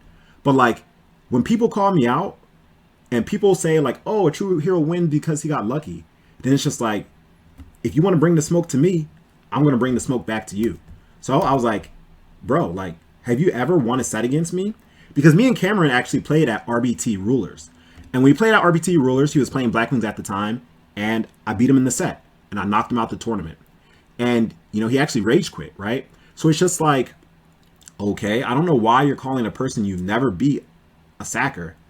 And to make things worse, right, I don't want to turn this into like a drama scenario, but he messaged my teammate, Frazier, and then he's like, I don't think a true hero liked me very much. Like, no, like, a true hero doesn't have beef with anyone. But it's like, how are you going to start something and to just be expecting to say, yeah, you're right, I'm a sacker? Like, no. If you don't start nothing, there won't be anything. But anyway, so now I'm in a pretty decent situation, but he pulls his Diva, right? Rightfully so, because he also, I assume, plays triple Diva, and he hadn't pulled one yet. So he plays his Diva, and then he's able to make a Catastor, and then Catastor crash out. I Gold Tark for Dark Arm because, look at my grave. 3 darks exactly, right? So I'm like, as long as I can survive 2 turns, then, like, I can turn this game around. So he goes Honest, Attack, and I draw into a Gold Tark. So unfortunate that I pulled double Gold Tark at the wrong time. All right, game 3. Now, game 3, I open up terrible. Now, if you guys have been watching from the beginning of this video, you know that this is the second time in tournament that I have opened up double malicious. Like I said, a true hero, he's calling me a sacker, but look at this fucking hand. Double malicious again. So I'm forced to do a play that overextends, which is a Dark Refer play. Dark Refer is very good, but the problem is, if things go wrong, even a little bit, you're going to lose. So at this point, if my opponent has DD Crow, that's game. But it's like, I don't have a choice because my hand is so weak. So, Dark Refer, pitch Molly, pitch Plague, get rid of the Molly, and make Stardust, right? Stardust, Future Fusion, and set Bottomless. So even though my opening hand was not very good, I was able to make the best out of it. Stardust, Greffer, Bottomless set, and Future Fusion. So 0 coming in 2 turns. His turn. He goes Special Summon Cyber. So I think here, I'm like, okay, I don't want my Stardust to get Caiused, right? I don't know exactly what he's playing in his Diva Hero deck. So I'm just like, all right, well, Cyber Dragon has to go. So he gets Bottomless, and he goes Rhoda for Stratos. I'm like, all right, Greffer's going to die. He runs over Greffer, and he sets 1. I draw for turn. I draw Torrential. Definitely a good draw in case he's able to out my board, and I just get offensive. Stardust attack, because it's like, if he has D Prison at this point, like, I just lose. Stardust attack, Sangan and sack, set Torrential. His go, he summons Banisher. And I'm just like, huh? Banisher? Like, I'm so confused. But I'm just like, okay, well, I mean, if he has Banisher, then, like, he has Banisher. So, now, my Sangan doesn't get his effect, but thankfully 0 comes out. So now, I'm in a weird situation. Because if this back row is Mirror Force, like a Mirror Force that he was holding on to, then, like, my Stardust is gone. I can still, like, tribute to negate, but the problem is Stardust will get banished and, like, I lose my Stardust. So what I do to play around Mirror Force, switch Stardust to defense, and then 0 run over his Banisher. But thankfully, he doesn't have Mirror Force. He draws into Future Fusion. He sends 2. And then I draw into Dust Shoot. Which is really good because my opponent conveniently has 3 cards in his hand on his turn who have 4. Right? So I summon Diva, effect, flips up Pulling the Rug, which I'm actually happy to see because now I know that he doesn't have any back rows. And I attack. He takes 25 direct, set Dust Shoot, and I Dust Shoot him. And I look at his hand, and I see that his hand is terrible. He has a dead Pulling the Rug, a dead Gilman, like Ocean's like okay, but like, I mean, it's not going to survive an attack against an Ab-Zero or a Stardust. And like Alias is okay, but like he doesn't have Gemini Spark, he doesn't have Honest, right? So I send back Ocean. He's forced to just go set, pass. I draw into mind control, and like that's game because he's at 29, 5,000 direct. So anyway, I say GG, and you know, Cameron says GG back, and it's just like, you know, still he's 0-2 against sets against me. But it's like, really, I don't have a problem against Cameron. So if you're watching this video, you know, we cool. But it's just like, you can't start something and then expect your opponent not to respond. It's like you're in the boxing arena, right? You're boxing against your opponent, and then like you hit him with a quick uppercut or a quick jab. Is your opponent just going to stand there and be like, hey, that was a good jab? No, they're going to jab back. They're going to uppercut you back. So it's just like, hey, man, at this point, we've all been playing Edison for a long time. We're all really good players. I respect you as a duelist, but it's just like, Yu-Gi-Oh! Sometimes the opponent sacks. Sometimes I sack people. Sometimes people sack me. It's a part of the game. But that's no reason to conduct unsportsmanlike conduct to the opponent. Let's keep it civil and let's just play the game that we like. Yu-Gi-Oh! Anyway, on to round 4. Okay, so round 4. I'm up against Ley Murphy. And I play rock as usual. And finally, the sun shines on a ATrueHero's tournament run. And he wins the RPS. But then right after the sun shines, the darkness follows. Why? Because look at my opening hand. Deceptively, it looks good. But in reality, it's actually really bad. Because there's no synergy with any of the cards in my hand. Grepher's dead, Dark Arm's dead, Miracle Fusion's dead. Dust Shoot is amazing, especially turn 1. And Allure makes me lose a power card. So I draw my 6th card, hoping that it'd be something nice. And of course, it's just a second Miracle Fusion. So I go ahead and Allure, and I choose to banish the Dark Grepher. Reason being, Dark Grepher's main purpose in the deck is to send Malicious to the graveyard. And I don't have to worry about that because with this hand, I need to Sark for Future Fusion. So Future Fusion is going to take the place of Grepher and send Malicious to the grave. So at this point, all I need to do is survive 2 turns. And I'm not really too worried about it as of yet because I have Dust Shoot. So I'm going to look at his hand, send back his power card, and I should be able to survive 2 turns and everything should work out well. But of course, that's only a fairy tale. That's not how things actually play out. I set Dust Shoot and I look at his hand, and actually his hand's not like broken. It's actually pretty mid. But the problem is, the best card to send back is Whitestone, because he has cards of consonants, right? However, if I send back Whitestone, then he's going to go Summon Debris, Banish, Special Summon Red Eyes, Summon Blue Eyes, Attack, 58. And look at my hand. I cannot take 58 points of damage twice. I don't run Tragodia, I don't have Gores, so it's like I'm in a really, really like tight situation if he does that. So I don't have any choice but to send back Red Eyes and hope that he doesn't draw it again. So I send back Red Eyes, he shuffles, he plays cards of consonant, and immediately, look at that, he draws into the Red Eyes. So it's just like, tough days for a ATrueHero. So he goes ahead and searches out Blue Eyes, and he does what his deck does, which is draw, draw, draw, draw. And he keeps drawing, and unfortunately to my demise, he pulled into the Red Eyes. I figured out the hard way. As soon as he summoned the Debris, I already knew what was up. So he goes Debris, brings back Whitestone, banishes the Whitestone for Red Eyes. And I'm like, okay, I'm going to take a lot of damage because he's going to draw Blue Eyes. But no, he summons Kokumaru Draco. So now he's not even worried about anything. He's not worried about Gore's Battleface Tragodia because he has Kokumaru Draco. So I take a lot of damage here, way more than half my life. And I think about, okay, what card can I draw to get me out this situation? And honestly, there's not many cards that I really can draw because Brain Control doesn't do anything, right? I need Future Fusion, but the problem is I Sark for it. So it's just like, I don't really have many good draws that can really counteract this board. I don't have anything in my graveyard, so it's like these Miracle Fusions are dead. And I'm like, all right, well, I just have to hope and pray that he misplays. I draw Sangan, which is actually not a terrible draw because essentially Sangan can lead to my graveyard having 3 darks. Like Sangan will go to the grave, I can search out a Plague. Next turn I get Future Fusion, and then it's just like Plague, Mali, Sangan is 3 darks, and that's Dark Arm. But I can't go like Dark Arm, level 8, and Absolute 0 because, once again, he has Kokumaru Draco, so I can't special summon light or dark monsters. But still, it's a good situation because it makes getting 3 darks much easier by having Sangan sent to the grave. So anyway, I'm actually able to outplay his board if I get another turn, right? Because the point is that Absolute 0 will be live. So I go ahead and I set Sangan, and I set 2 because he's really weak to a board wipe card like Mirror Force or Torrential. He has no way to deal. So I just kind of have to hope and pray that, like, you know, he's scared. So he goes ahead, activates Red Eye's effects. I'm like, all right, he's not scared of Torrential. I'm like, but Mirror Force is still reality because he completely loses to Mirror Force, but he's just like a true hero. You don't have anything. And he was right, and he won. And that was game 1. So really unfortunate for a true hero. So game 2, I open up, I look at my opening hand, and once again, I'm a little bit disappointed, right? This is not the opening hand that I want.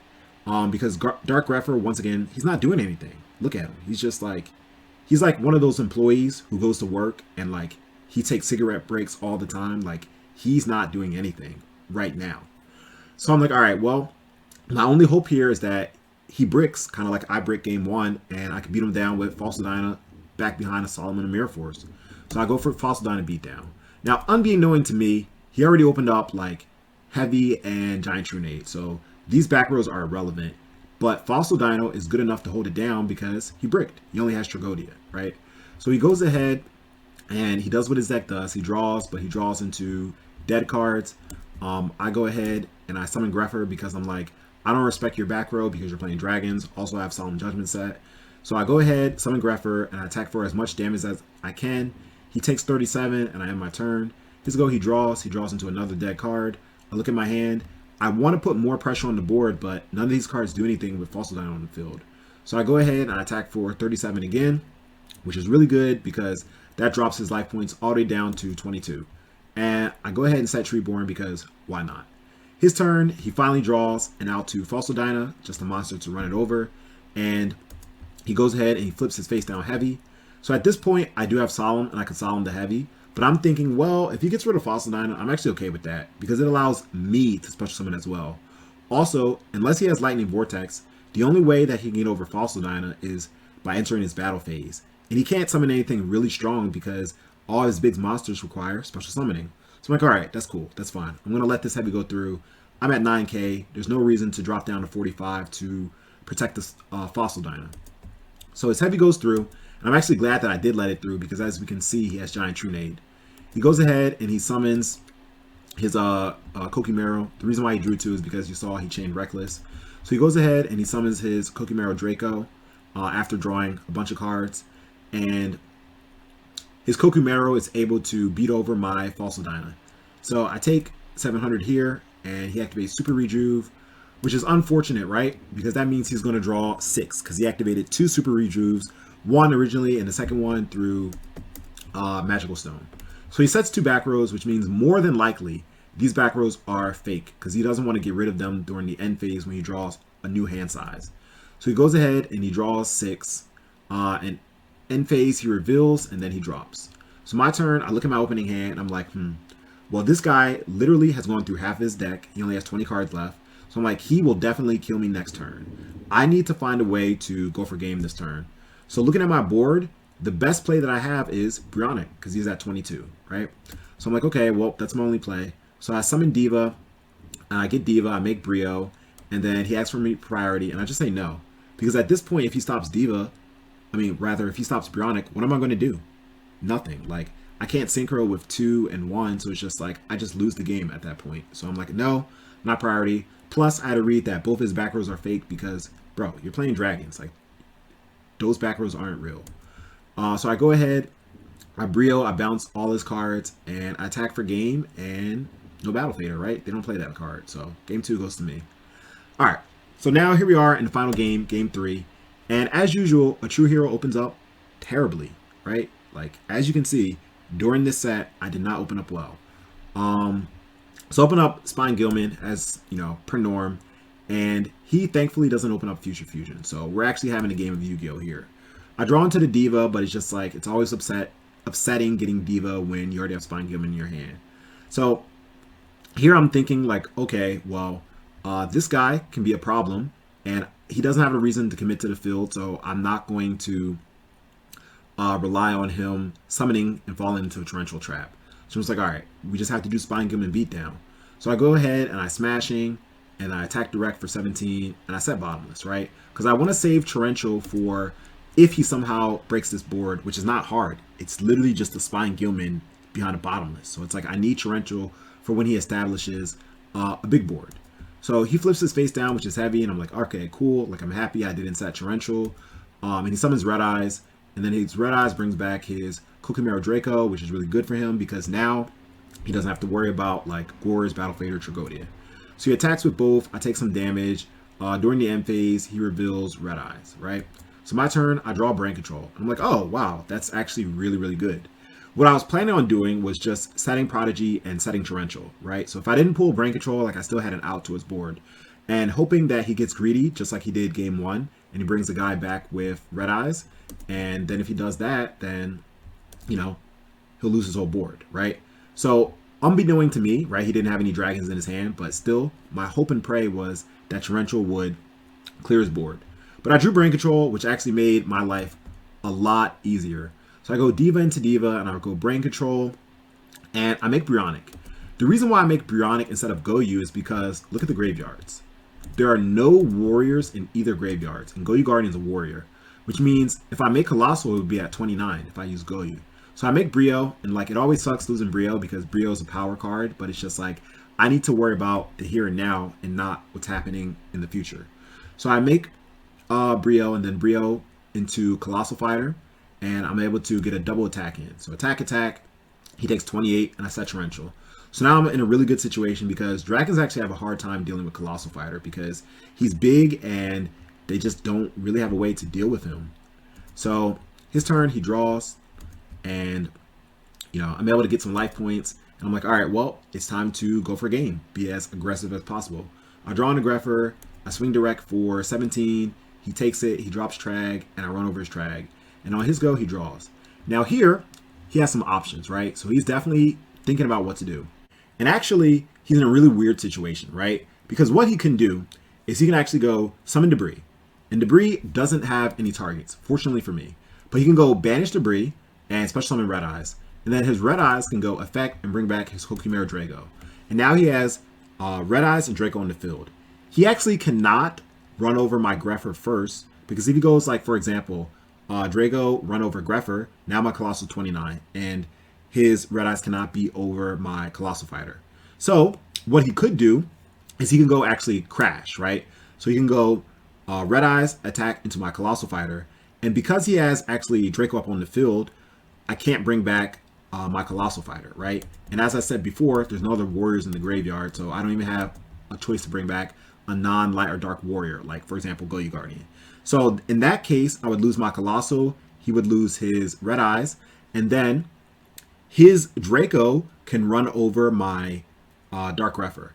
The problem is even though he cleared my board, he would have cleared my board with that play, and I would have taken 200. Look at his hand. It would leave him without any dragons. So during the end phase, Kokimero would get destroyed, which means if I pull any monster that has like an attack of 18, he loses. So he actually thinks long and hard, and I get it because it's like quite a tricky situation.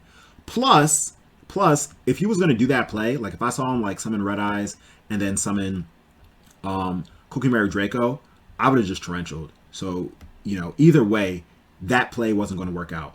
But he thinks long and hard, and ultimately what he decides to do is activate Cards of Consonance on his Debris. So he activates Cards of Consonance on Debris, and he doesn't pull in anything. Like, really, really unfortunate, right?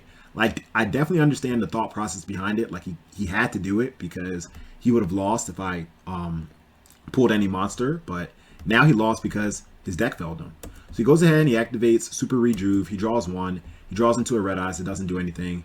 His back row is just fake Cards of Consonance. I'm not really worried about his back rows because he's playing dragons, bro. Dragons don't play real back rows. So I go ahead, attack with Colossal for game, and that's it. The end of round 4. Anyway, on to round 5. Okay, so round 5. I'm up against Spiral 67. So I start off with Rock, and the world's back to normal. I lose the RPS, and I look at my opening hand, and it's once again Tomato and Caius. And as I explained before, this is a hand that you definitely want to go first with. But unfortunately, I lost the RPS, so there's nothing I can do about it. Now, I'm not a player who typically likes attacking into face-down monsters, but decks that set monsters usually also run Caius. So when I think about how I want this Tomato to die, right? I don't want him to die. I want him to die by battle, right? That's the ideal way. But if it's going to die, the choice is between a Raikou effect or getting hit by a Caius. I would rather choose the Raikou effect. Reason being is because look at my hand. I don't have an out to a 2400 monster. And if I take 34 points of damage with this kind of hand, there's no way I can win the duel. So I attack his face down and I hope that it's a Raikou, but it's worst case scenario, it's a hamster and allows him to get a Raikou set. So I just pass, and on his turn, he flips up Raikou.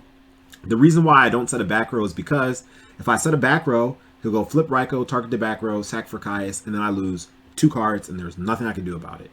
So anyway, I just pass, he flips Raikou, and he attacks the Wreck for 13, which is way more manageable than losing 34 points of damage. So he plays really smart because this play also plays around Gores, which is kind of like I bluffed it as well by not setting any back rows. I draw for turn, I draw Sangan, which is really, really, really good in this situation because once Sangan gets sent to the graveyard, I can search out a tuner. I have Future Fusion coming next turn, so that means that I'll be able to make a level 8, assuming I don't draw Malicious, right? I'll be able to make a level 8, Absolute 0, and my deck Devi will be live. So I'll be in such a good position where it's like kind of impossible to lose, right? So I summon Sangan, I attack over his Raikou, and I set Econ and end my turn. So here I'm hoping what he does is goes sack for Caius, target Sangan. Because if he does that, then I go Econ, Tribute, take Caius, and I'm able to survive another turn and put him in the really bad situation that I just spoke of earlier. Unfortunately for me, he did have another Raikou, and he hits my back row, which forces me to Econ earlier than I wanted to, and take his hamster. So I search out Diva to set myself up to win, but he goes for the game shot. He summons Greffer, and he pitches his guys, and he's able to make an Arm Wing from Beiyu's effect, and then with the Raikou he has on field, stack Plague and make Armory Arm. So Armory Arm equips to his Arm Wing, which boosts his attack up to 33, and to make matters worse, he drops a Chaos Sorcerer as well. So this right here is game on board. I was checking a ruling to see if I take the effect damage from Armory Arm because it got sent to his graveyard, but yes, I still take the damage, so that's just game, you know, quick and easy game 1 for my opponent. All right, game 2. So I open up pretty mid, definitely not the strongest opening, but I mean, I have to play with the cards that I'm dealt. Set Treeborn pass, and I can see that he didn't open up very strong either. Now here I have MST, but I'm not too worried about his back row because if it's Mirror Force or Torrential, I still have a Diva in my hand to make plays afterwards. And plus, if he doesn't have Mirror Force or Torrential, he's going to have a hard time dealing with this Fossil Dyna. So I summon Dyna, and unfortunately for me, he does have Torrential, but it's not the end of the world because he had a Treeborn. And I draw for turn. Now here, what I should have done, because look at my hand, the only offensive card that I have left is Deep Sea Diva. So I should have activated MST. It hit the back row, summon Diva, make Goyu, and set Solemn Judgment, right? And if I'm worried about Gores, then I could have made Brio instead and attack and, you know, been in a better situation than the play I ultimately wound up doing, which was just summoning Diva without activating MST. And then he flips up, pulling the rug, and now I'm in a bad situation. Because look at my hand. It doesn't do anything. It doesn't have any offensive push unless he commits cards to the field. And Spiral's playing very conservatively and not really committing anything to the field. So now that puts us in a draw pass game state, which is good for him because his hand's not that strong and it allows him to make his kind of bricked hand good. So we're going draw, pass, and eventually he pulls into a Vayu. So it makes his Rhoda that he's been holding on to live. He Rhodas for Greffer, summons Greffer, pitches Vayu, pitches Sirocco, runs over my Treeborn, and I draw for turn. So at this point, I kind of need the Caius play to go off. So I can't afford to not MST his back row. So I MST his back row and Special Prodigy, sack for Caius. But once again, Spiral has been playing conservatively the entire game. So I have a read that he has either Heavy Storm or Gores. So I'm in a situation where I cannot attack direct because if he drops a Gores, I lose. I don't have an out to Gores. But if I wait one turn, I can make a level 8 like Dark End or Colossal Fighter, and then Gores is less of an issue. So I pass. His turn, he goes, sets a monster, set 3, and I go Heavy Storm. So here, I'm hoping that this Heavy goes through.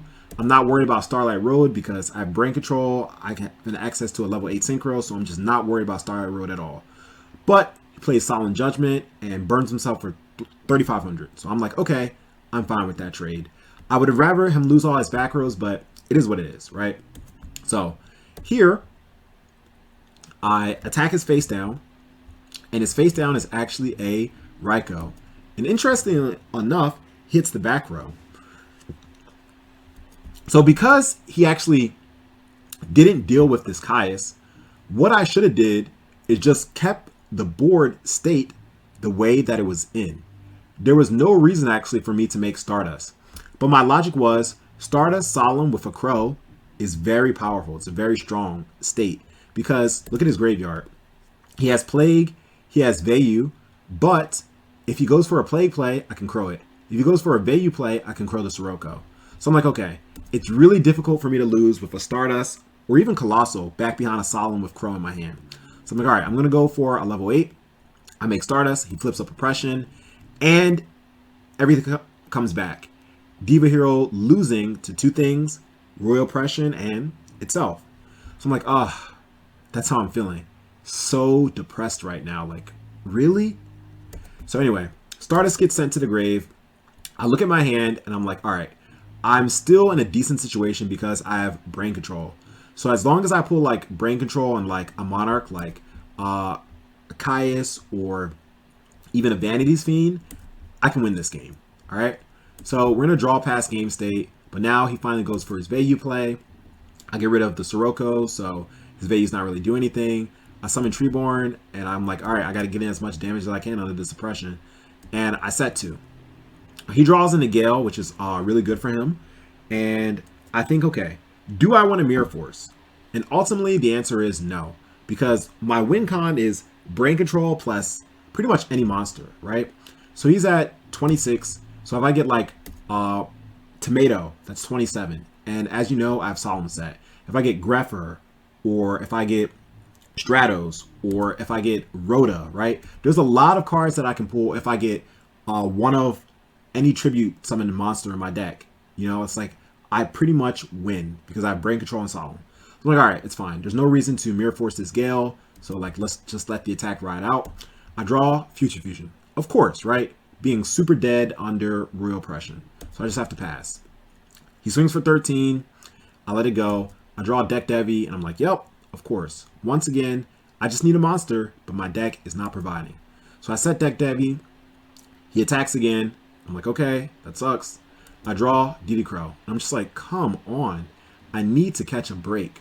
So at this point, I'm thinking, okay, my life points are getting really low. I'm at 4150, and he can kill me. Eventually, he's going to pull a card that he can kill me. And unbeknown to me, he had Heavy Storm all this time. So it's just like, he definitely can kill me. Because if he goes like Heavy Storm and I go Solemn, and then it's just like my life points drop really low. And yes, I have Mirror Force to stop an attack, but it's just like, he is in such an advantageous position that like, I won't be able to win anymore. So I'm like, okay, I need to, if I'm going to wait, at least wait under a Future Fusion. So I play Future Fusion, hoping that at least he'll burn himself with Oppression, but he chooses not to. And I'm like, all right, well, if he's actually going to try to MST it, if I Solemn here, then he can't Royal Oppression because of the way the Chain Link will resolve. So I'm like, okay, this actually works out perfectly. So now all I got to do is survive 2 turns. If I survive 2 turns, then I'll be able to get an absolute 0 and I'll be able to win. All right. So here I send Molly, I send Diva, and I think, and I'm like, maybe I can actually win the game because I have a lot of ways to special summon, right? Here I have like a Molly and I have a Plague and I haven't normal summoned, right? So basically, if he pays, then I can kill him, right? Because he doesn't know what I have in my hand, right? He could read that I could have a Caius or something like that. So I'm like, all right, I need him to start paying his life points so I can get him low enough where I can go for a game. So I go Malicious and he says he allows it. I'm like, all right, damn, that sucks. I was really hoping you would allow that. I'm like, well, now I'm at this point, so I'm going to see how far I can get. I go Plague and he allows it. He doesn't negate there. I'm like, okay, that sucks. He didn't pay there either. And I go Brain. and he allows that. So in here I do quick math. I'm like, okay, 13,800 is 21 plus 400 is 25. So even this isn't game, right? But I'm like, all right, if I get him low enough so that he's under 800, then I can at least make a level 8 synchro. And then if I have Stardust, right? Stardust behind Mirror Force and a Future Fusion coming up is really, really good. So I'm like, okay, well, I wasn't able to get game off of this play, but at least I'll be in an advantageous position. So I go attack, Mirror Force. Worst case scenario, Mirror Force. I'm like, oh my god. So that's just it. And then his turn, he goes Heavy Storm, and like now I don't have anything. I'm at 1275. He drops Chaos Sorcerer and GG. Like that's it. All right. But thankfully, even though Spiral 67 got me out of this round, this was the only set that I lost the entire tournament. Out of 8 rounds, Spiral was the only one to get me. So hats off to you, Spiral 67. I'll see you in the next one. Okay, so round 6. I'm up against Luigi Kira ALICI. Wow. Anyway, Luigi. But I just call him Mario because, I mean, look at him. The background is red. So anyway, I'm up against Luigi, and as you can see, there's a special guest watching this duel, Carpath. So I pick Rock as usual, and I lose the die roll again. ATrueHero has just not been winning any RPSs all day. I mean, I won literally one out of 5 rounds. So, whatever. I look at my opening hand. It's pretty good. So, summon Stratos, and I add Prodigy. I don't want to add Malicious because I have Future Fusion. Attack is face down, and it is, worst case scenario, a hamster. And I go ahead and I Sark for Dark Arm because this hand can easily get 3 darks in the grave because I have Prodigy as 1 dark and Future Fusion as 2 darks, and I can just naturally draw into a 3rd one. So I Sark for Dark Arm and I set Torrential because I don't want him to get a strong board presence at this point, right? And also I have a lot of traps, so I'm not even worried if Torrential, gets destroyed by Raikou because I have other ways to protect myself via Mirror Force and Bottomless. So I set Torrential, he goes Allure, and he allures the Vayu, flips up Raikou, hits the back row, I Torrential, clear his board. His mills aren't that good, so he just sets and passes. I draw on the Spine Gilman as usual, and I attack his face down Raikou. Raikou takes out my Gilman, and he still mills pretty bad.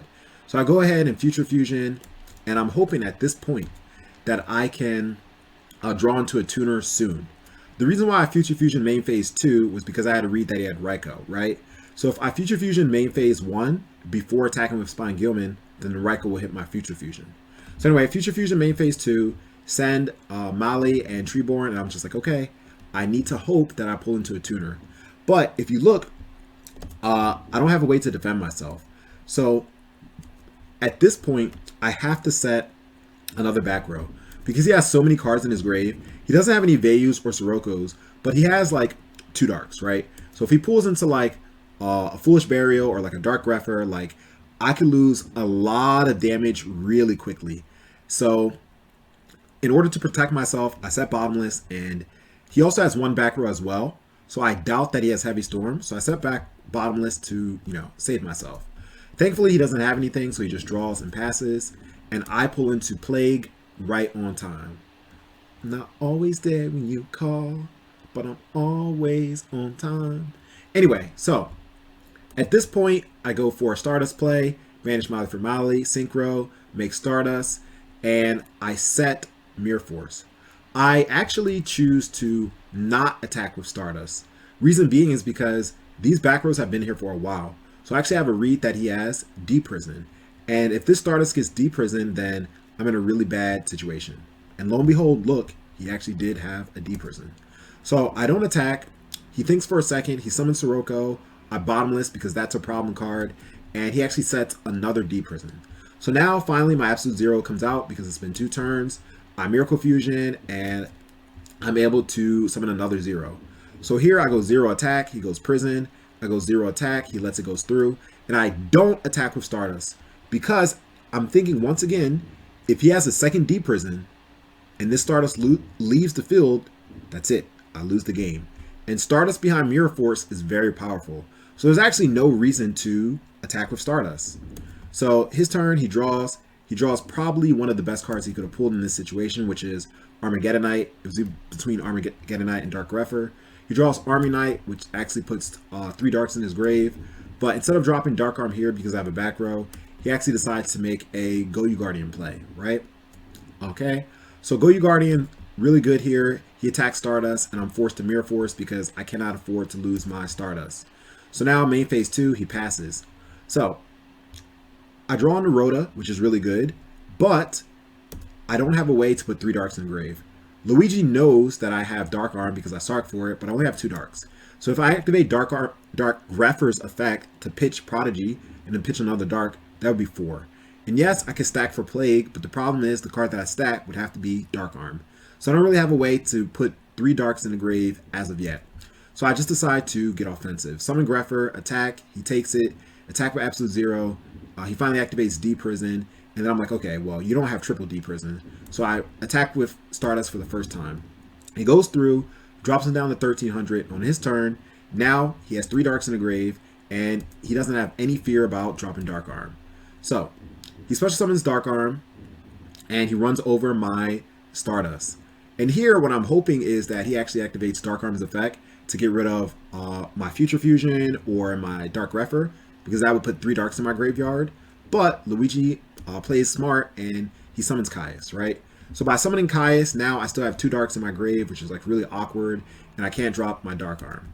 So my turn, I draw into Diva, which was the perfect card that I needed, because I'm able to synchro with the Infernal Prodigy, and he already knows that I have Dark Arm, so he just concedes immediately. Okay, next up, Game 2. So, Game 2, I take a look at my opening hand, and as you can see, it's not the best opening at all, right? A lot of back row destruction, so I'm hoping like, okay, well, I hope you get like your Royal Oppressions or like your Decrees or something, but nothing. He doesn't open up any back rows, and I'm like, of course. Open up multiple back row destruction, and he opens up no back rows. Like, that's Yu-Gi-Oh!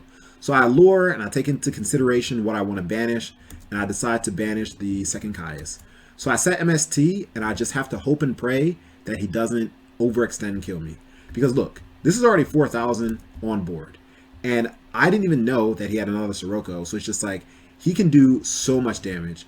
Plus, he has Burial as well, so it's just like, he can easily kill me next turn, right? But he plays conservatively, and he only attacks direct with Greffer, thankfully, which gives me a shot at winning, right? So end phase, MST, his back row, and I draw, and I'm like, okay, well, he for sure is going to kill me next turn. So I have to make a play now.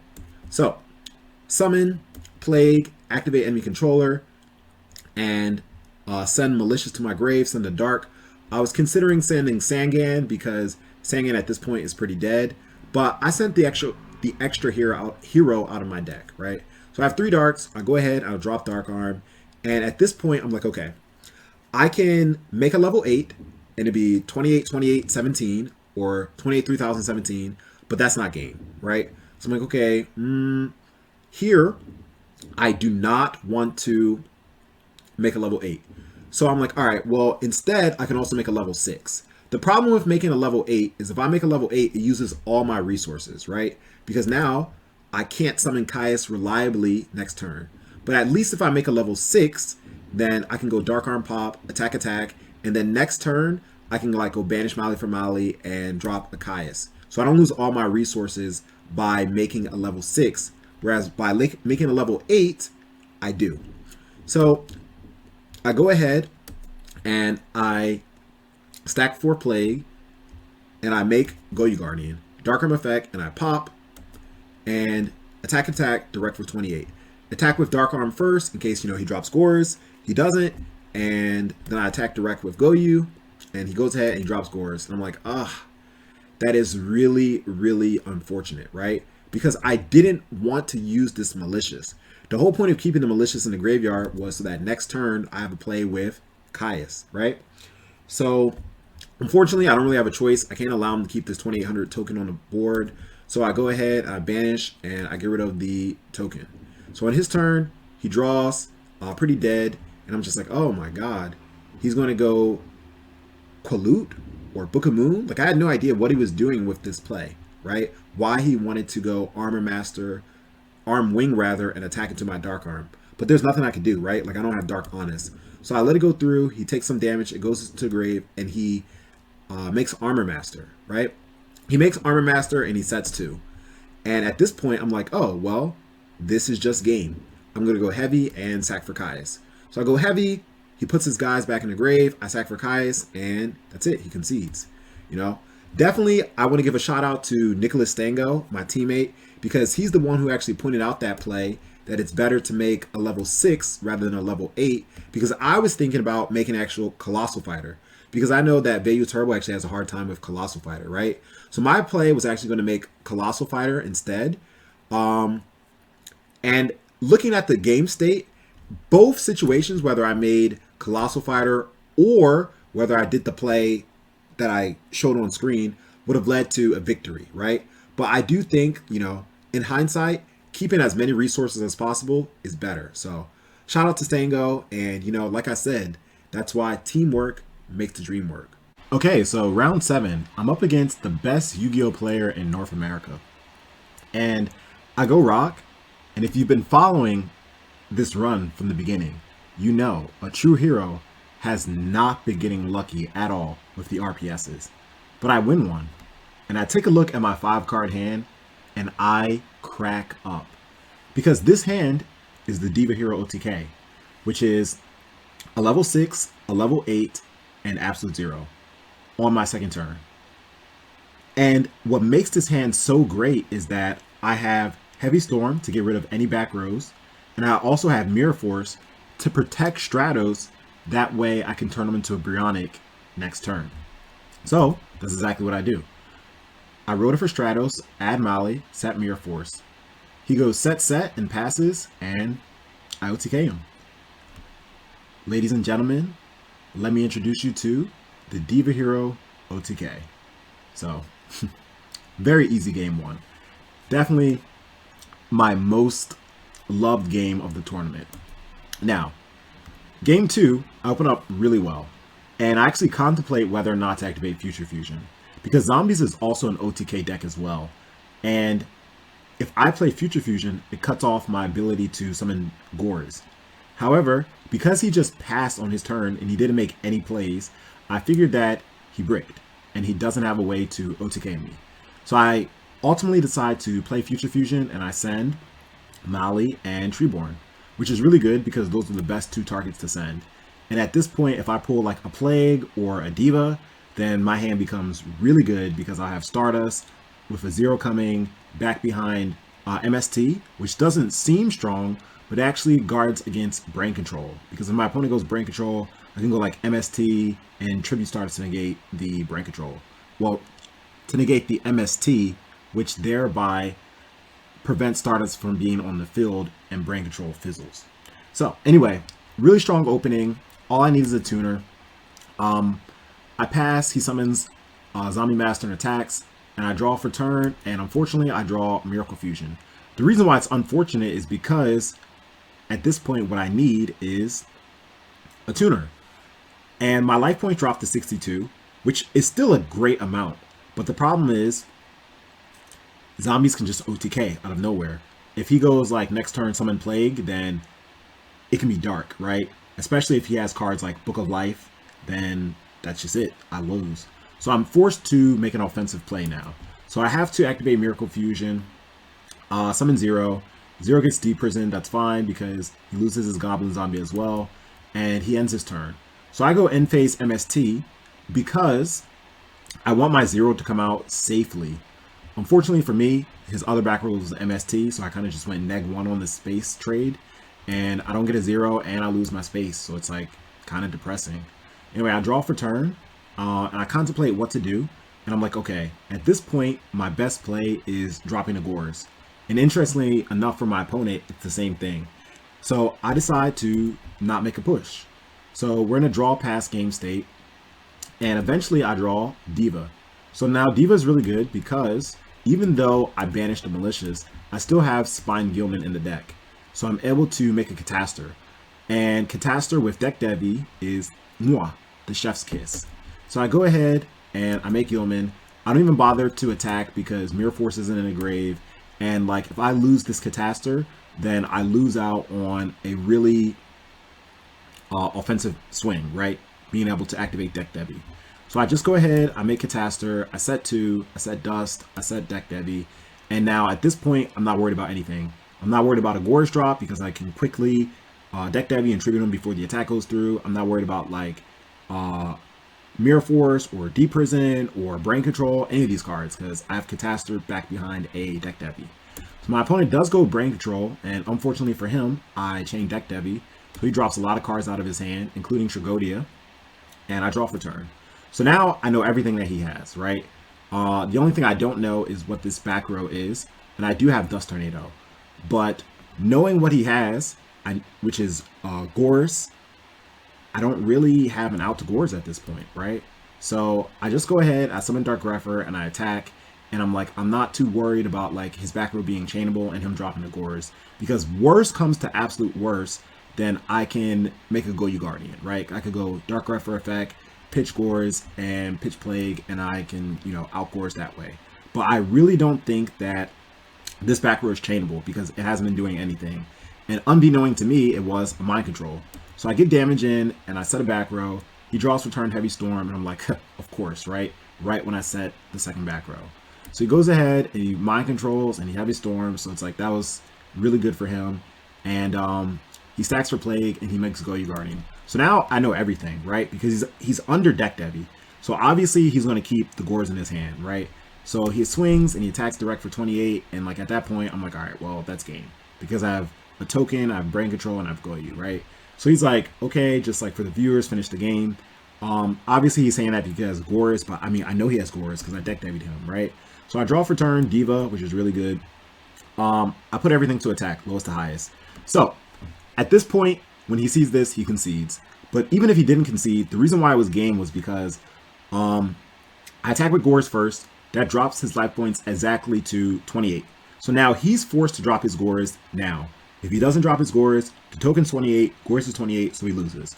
So attack direct 27, he drops his Gorz. He has a 27 attack Gorz, a 27 attack and defense token. So that means my token will kill his token, and then my Goyu will take his Gorz. Now, this Goyu I borrowed from him. It's under Brain Control, right? So that means during the end phase, I would have to give it back. But actually, I don't have to because I have Diva in my hand. So I can summon Diva, and I can make literally any level 8. It does not matter because, 1, he's under Deck Debbie. 2, I know the card that he stacked. The card that he stacked is Lightning Vortex.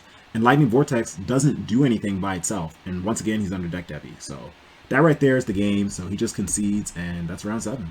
Okay, so round 8.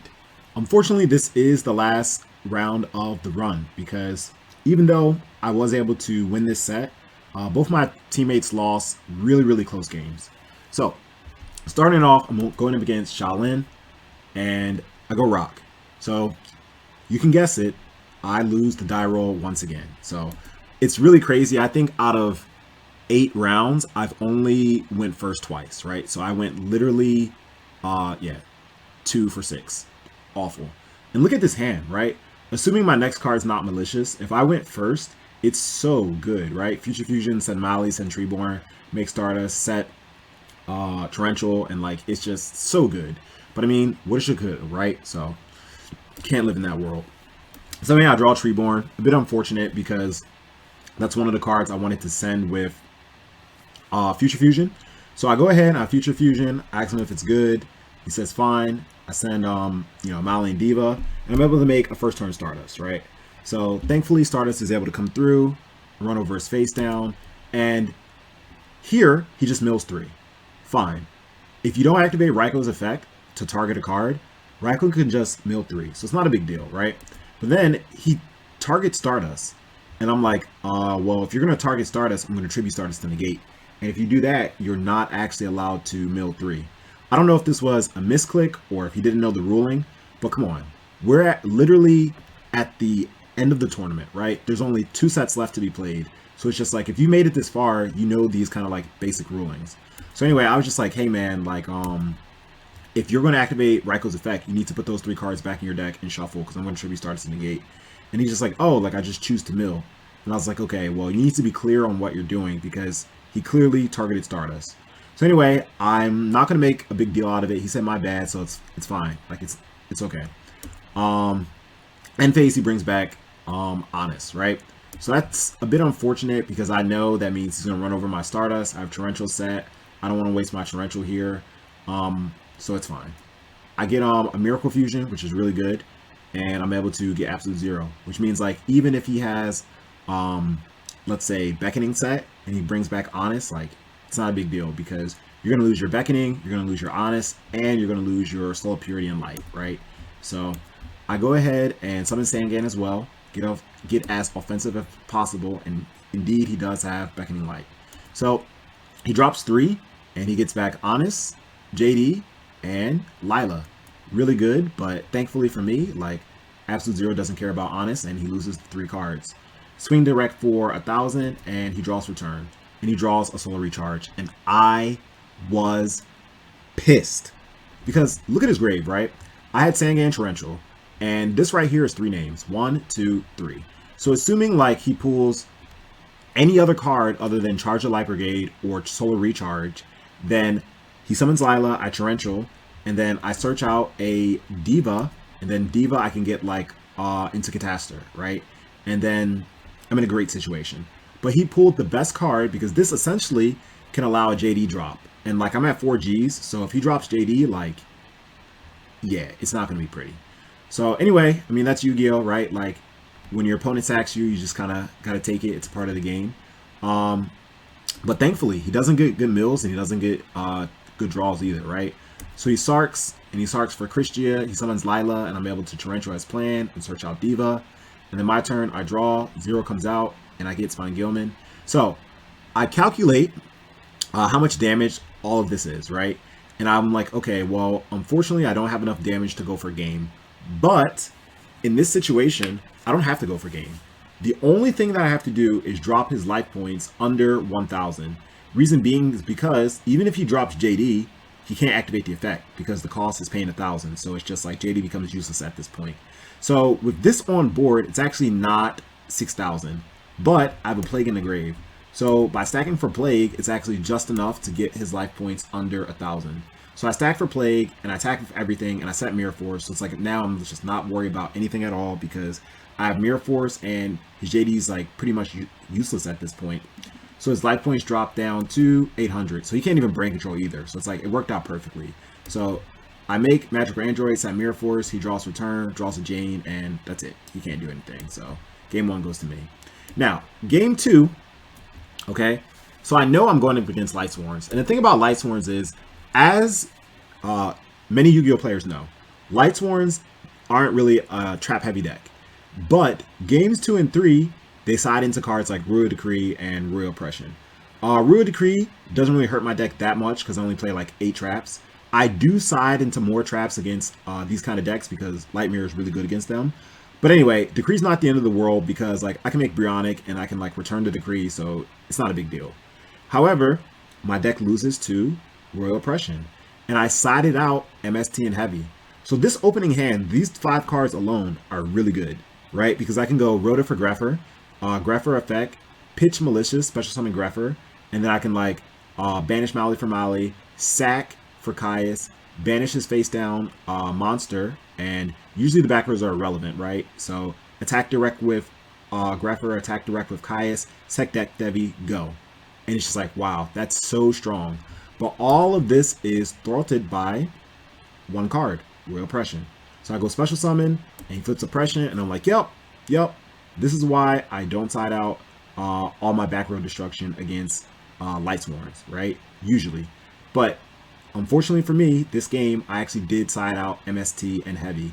And my only other way of getting rid of back rows is with Stratos Effect. But it's like, Stratos Effect is not going to resolve because I'm never going to get another hero on the field under Oppression. Like, it's really, really hard. So anyway, I'm like, all right, well, at this point, in order to get rid of Oppression, I need to drop a Caius. So I'm going to just hope and pray that he doesn't have like Hamster or Raikou and that just my Stratos can like hold it down. And then I can like sacrifice him for a Caius next turn. So I attack. I search Prodigy first, right? And I attack. And worst case scenario, it was a Hamster. The reason why I attacked is because, you know, if he has Raikou, then I'm sad, right? And, you know, even if he has Hamster, like, I'm sad. So there's no point in not attacking, because Raikou will get rid of Stratos, and as you see, now this Hamster will also get rid of Stratos, and I need Stratos on the board in order to summon Kai's. So I'm like, already, like, this game's over. Like, there's no way I can win. So I just set 2, and I'm just like, kind of gotta hope that when he flips his Raikou, he targets a back row, and then, like, if he sacks for a monster, I can, like, bottomless and, like, hope Kai's can come out. But he goes Raikou, he hits the back row, that's fine. He goes Celestia, he hits 2, and I'm like, okay, like, that's fine. I bottomless, but it's like, this game's over. Like, I don't have an out to Royal Oppression, and it's just like, yeah, he's drawing a bunch of cards. I draw a return, doesn't do anything. Attack. It's just like, yeah, I can't play the game, like, at all. So it's my fault because I sided out the cards that, you know, beat this. All right, so even though I pull a Light Mirror here, it just doesn't do anything.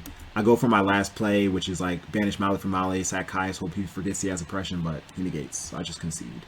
Okay, so game 3. So I look at my opening hand, and I'm pretty satisfied with it because I open up double Light Mirror, which is really strong against light decks. Now, the thing here that you have to know about Light Swarms, it's time for a story. This happened to me, IRL, in a real tournament. I go set Sangan, set Light Mirror, and my opponent goes turn 1, heavy, hits the only back row, Light Mirror, Rhoda for Aaron. So ATrueHero, what was the point of that story? The point of that story is every single time Light Swarms players want, at will, they can summon an Aaron first turn to their hand. And I'm tired of it. I'm sick and tired of it. I'm tired of getting my Sangan kicked back by Aaron. So I told myself I will never, ever set Sangan against Light Swarms again. Like, that's it. It's not going to happen. So what I do for my turn 1 play is I set Light Mirror and summon Sangan. So I was contemplating between Rhoda for Stratos, but I'm like, I want to get the search off Sangan to search out a tuner. And if Sangan doesn't die, then I can sack him for Kai's. So I elect to go for a first turn Sangan summon. And also, if I search out a tuner, it pairs well with Dark Grepher that I could get off Rhoda, right? So depending on how things work out, depends on my search target for Rhoda. So I don't want to activate it just yet. So anyway, summon Sangan, set Light Mirror, pass. My opponent's turn, he goes recharge, he mills some cards. He summons Lumina and he pitches, works out perfectly for me because I flip up Light Mirror and he negs himself. He sets up back row and he passes. So my turn, I draw for turn. I'm like, okay, well, I want to keep up the aggression as much as possible. So I'm going to Rhoda for Stratos and add Prodigy to pair up with Caius. So my Stratos runs over his Lumina. He does have the Honest, but it's not a big deal because I'm still in a really good situation because he can't deal with Light Mirror. And because I know he cannot deal with Light Mirror, I can safely switch Sangan to defense. The reason why I switch him to defense instead of keeping him in attack mode is because if he has a Light Swarm that's bigger than 1,000, I take unnecessary damage, right? And Light Swarms, many of their monsters have an attack over 1,000. Lumina and Raikou, they're some of the weakest ones. So anyway, I switch Sangan to defense, and I end my turn. He draws, he runs over Sangan, and he negates Sangan's effect with Herald, which I'm completely fine with because now look at the game state. It is now 7-3. I'm so far up in card advantage that I don't even care that I can't search with Sangan. So at this point, I'm like, okay, it's time to go for a Caius play. I do want to summon Fossil Dyna, but it's better to have Fossil Dyna on the board with a big body like Caius than to just to summon him and then just kind of do Fossil Dyna beatdown. So I go for the Caius play, but my opponent has, Royal Oppression. So you already know how that pans out. But it's not a big deal because I didn't use my normal summon. So I normal summon Fossil Dyna. The odds of him having a second Honest, rather a third Honest, are 0 because look, in the grave, both Honests are gone. So I don't even have to worry about him having Honest. So I go ahead and Fossil Dyna runs over his Lumina. He takes 200 and I set the world because at this point, good luck. He has Oppression, I have Fossil Dyna, I have Solemn, and I have double Light Mirror. So it's just like, good luck. I really don't see a way that you can play out of this. So he draws for turn, he sets a monster, and on my turn, I'm thinking, okay, so here I could go sack Fossil Dyna for Caius and hit him for 24, which is really, really good. But I'm like, I want to save as many outs to Christia as possible. And all three of the cards in my hand are essentially outs to Christia, right? Brain Control Caius, Smash Ground, they all get rid of Christia. I'm like, his set monster is more than likely a Raikou, so I can just run over it anyway with Fossil Dyna. So I attack, and unfortunately for me, it is not a Raikou, it's a hamster, but he can't special summon because I have Dyna up on board, and I'm just like, ugh, that is so annoying. Because now I'm forced to summon Caius. Because look at the game state, right? If he summons Celestia, yes, he doesn't get Celestia's effect, but I don't have an out to Celestia. Because he'll summon Celestia, and then he can just run over my Fossil Dyna, and I don't have any monster on the field to sack for Caius, and I would also have to use Brain Control to take his Celestia, and then sacrifice his Celestia for Caius and get rid of his Oppression. Now Oppression gone, and Fossil Dyna is gone, so he can special summon again. So it's like, not good. So I'm like, all right, well, I have to do a main phase 2 Caius play, which is a little unfortunate because I could have did 24 extra points of damage if I just summoned a main phase 1. But anyway, my read was a Raikou and it was a hamster, so it just kind of worked out in his favor. So anyway, I sack for Caius, and on his turn, he draws. So I have a feeling that the back row he set is a Beckoning. But looking at his graveyard, I'm like, okay, his graveyard has a lot of good things. So it's like, if he's going to Beckoning, I want him to Beckoning now when he only has one card in his hand, rather than Beckoning later when he can have multiple cards in his hand. So I go ahead and MST, my read was right. It was indeed a Beckoning. So he trades his card for an Honest, which I'm not worried about because my back rows are still so strong. I attack him for 24, and on his turn, he does draw a Raikou finally. So at this point, he goes summon Raikou, and I'm just like, oh my god, why couldn't you just set the Raikou? Because I know my deck. I know Diva Hero like the back of my hand, and it's really hard for Diva Hero to summon a monster that isn't Stratos or Dark Grepher that can naturally beat over other monsters without special summoning. So I'm just like, if I draw Diva, useless, right? If I draw Caius, useless, because I don't even have anything to sacrifice. So like, there's so many, like if I draw even Gores, right? Another example, like useless. So there's so many dead cards that I can pull, and he's at 46. That's a lot of life points. So I can't even like wear down his Royal Oppression. So I'm kind of forced to just, unfortunately, solemn a normal summon Raikou. So that's exactly what I do. So I solemn his Raikou, and then I look at my hand, and I'm like, okay, well, now I'm going to attack for 24. And at this point, I lose to like Brain Control, right? If he draws like Brain Control, I know his other card is Honest, right? So if he draws Brain Control and Honest, that is 35. But it's just like, I don't want to set Diva because Diva is a win condition. So it's just like, I accepted that if he pulls Brain Control, then he won because I didn't summon Caius main phase 1. So anyway, I swing for 24 and I decide to pass. He draws a dead card, thankfully. So I draw for turn. I'm like, okay, well, the monster you set is clearly Honest. So I'm just going to run it over. I can't summon Diva here because he has Oppression. So if I go summon Diva and activate the effect, Diva would just get negated. So it's just like, I got to keep 1-for-1ing him until eventually I'm able to win the game. So he draws for turn a Lila. So we got two really, really good draws in a row, right? Recharge and Lila. And I can't stop this. I'm like, okay, it's fine. He goes ahead and he draws. Look at this. Guys, you can't make this story up. Like, this guy must have been good all year round. Like, Santa came early for this guy. He gets Heavy Storm and JD. And of course, look at his grave. You know he has enough names. So I'm just like, wow. Did you really get the perfect 2 cards to out your own Oppression and clear my board? So, I mean, that's what he does. He plays Heavy, board's clear, and pays 1,000 and drops me down to 200. So I'm like, okay, it actually doesn't matter because he is at 1,200 points of damage, and like, I have Diva. So let's say that I don't draw Spine Gilman, then I go Diva into Spine Gilman, attack for game. And let's say that I'm unlucky and I do draw Spine Gilman, still doesn't matter, smash and ground, summon Spine Gilman, attack game. So at this point, as long as he doesn't mill anything in the graveyard like a Necro Gardener, which Creature Sworn doesn't play, then I'm going to win, right? So anyway, he mills 4, I draw Prodigy for turn, and that's just game. So summon Diva, get Spine Gilman, and activate Smash and Ground. He says GG, and that's it.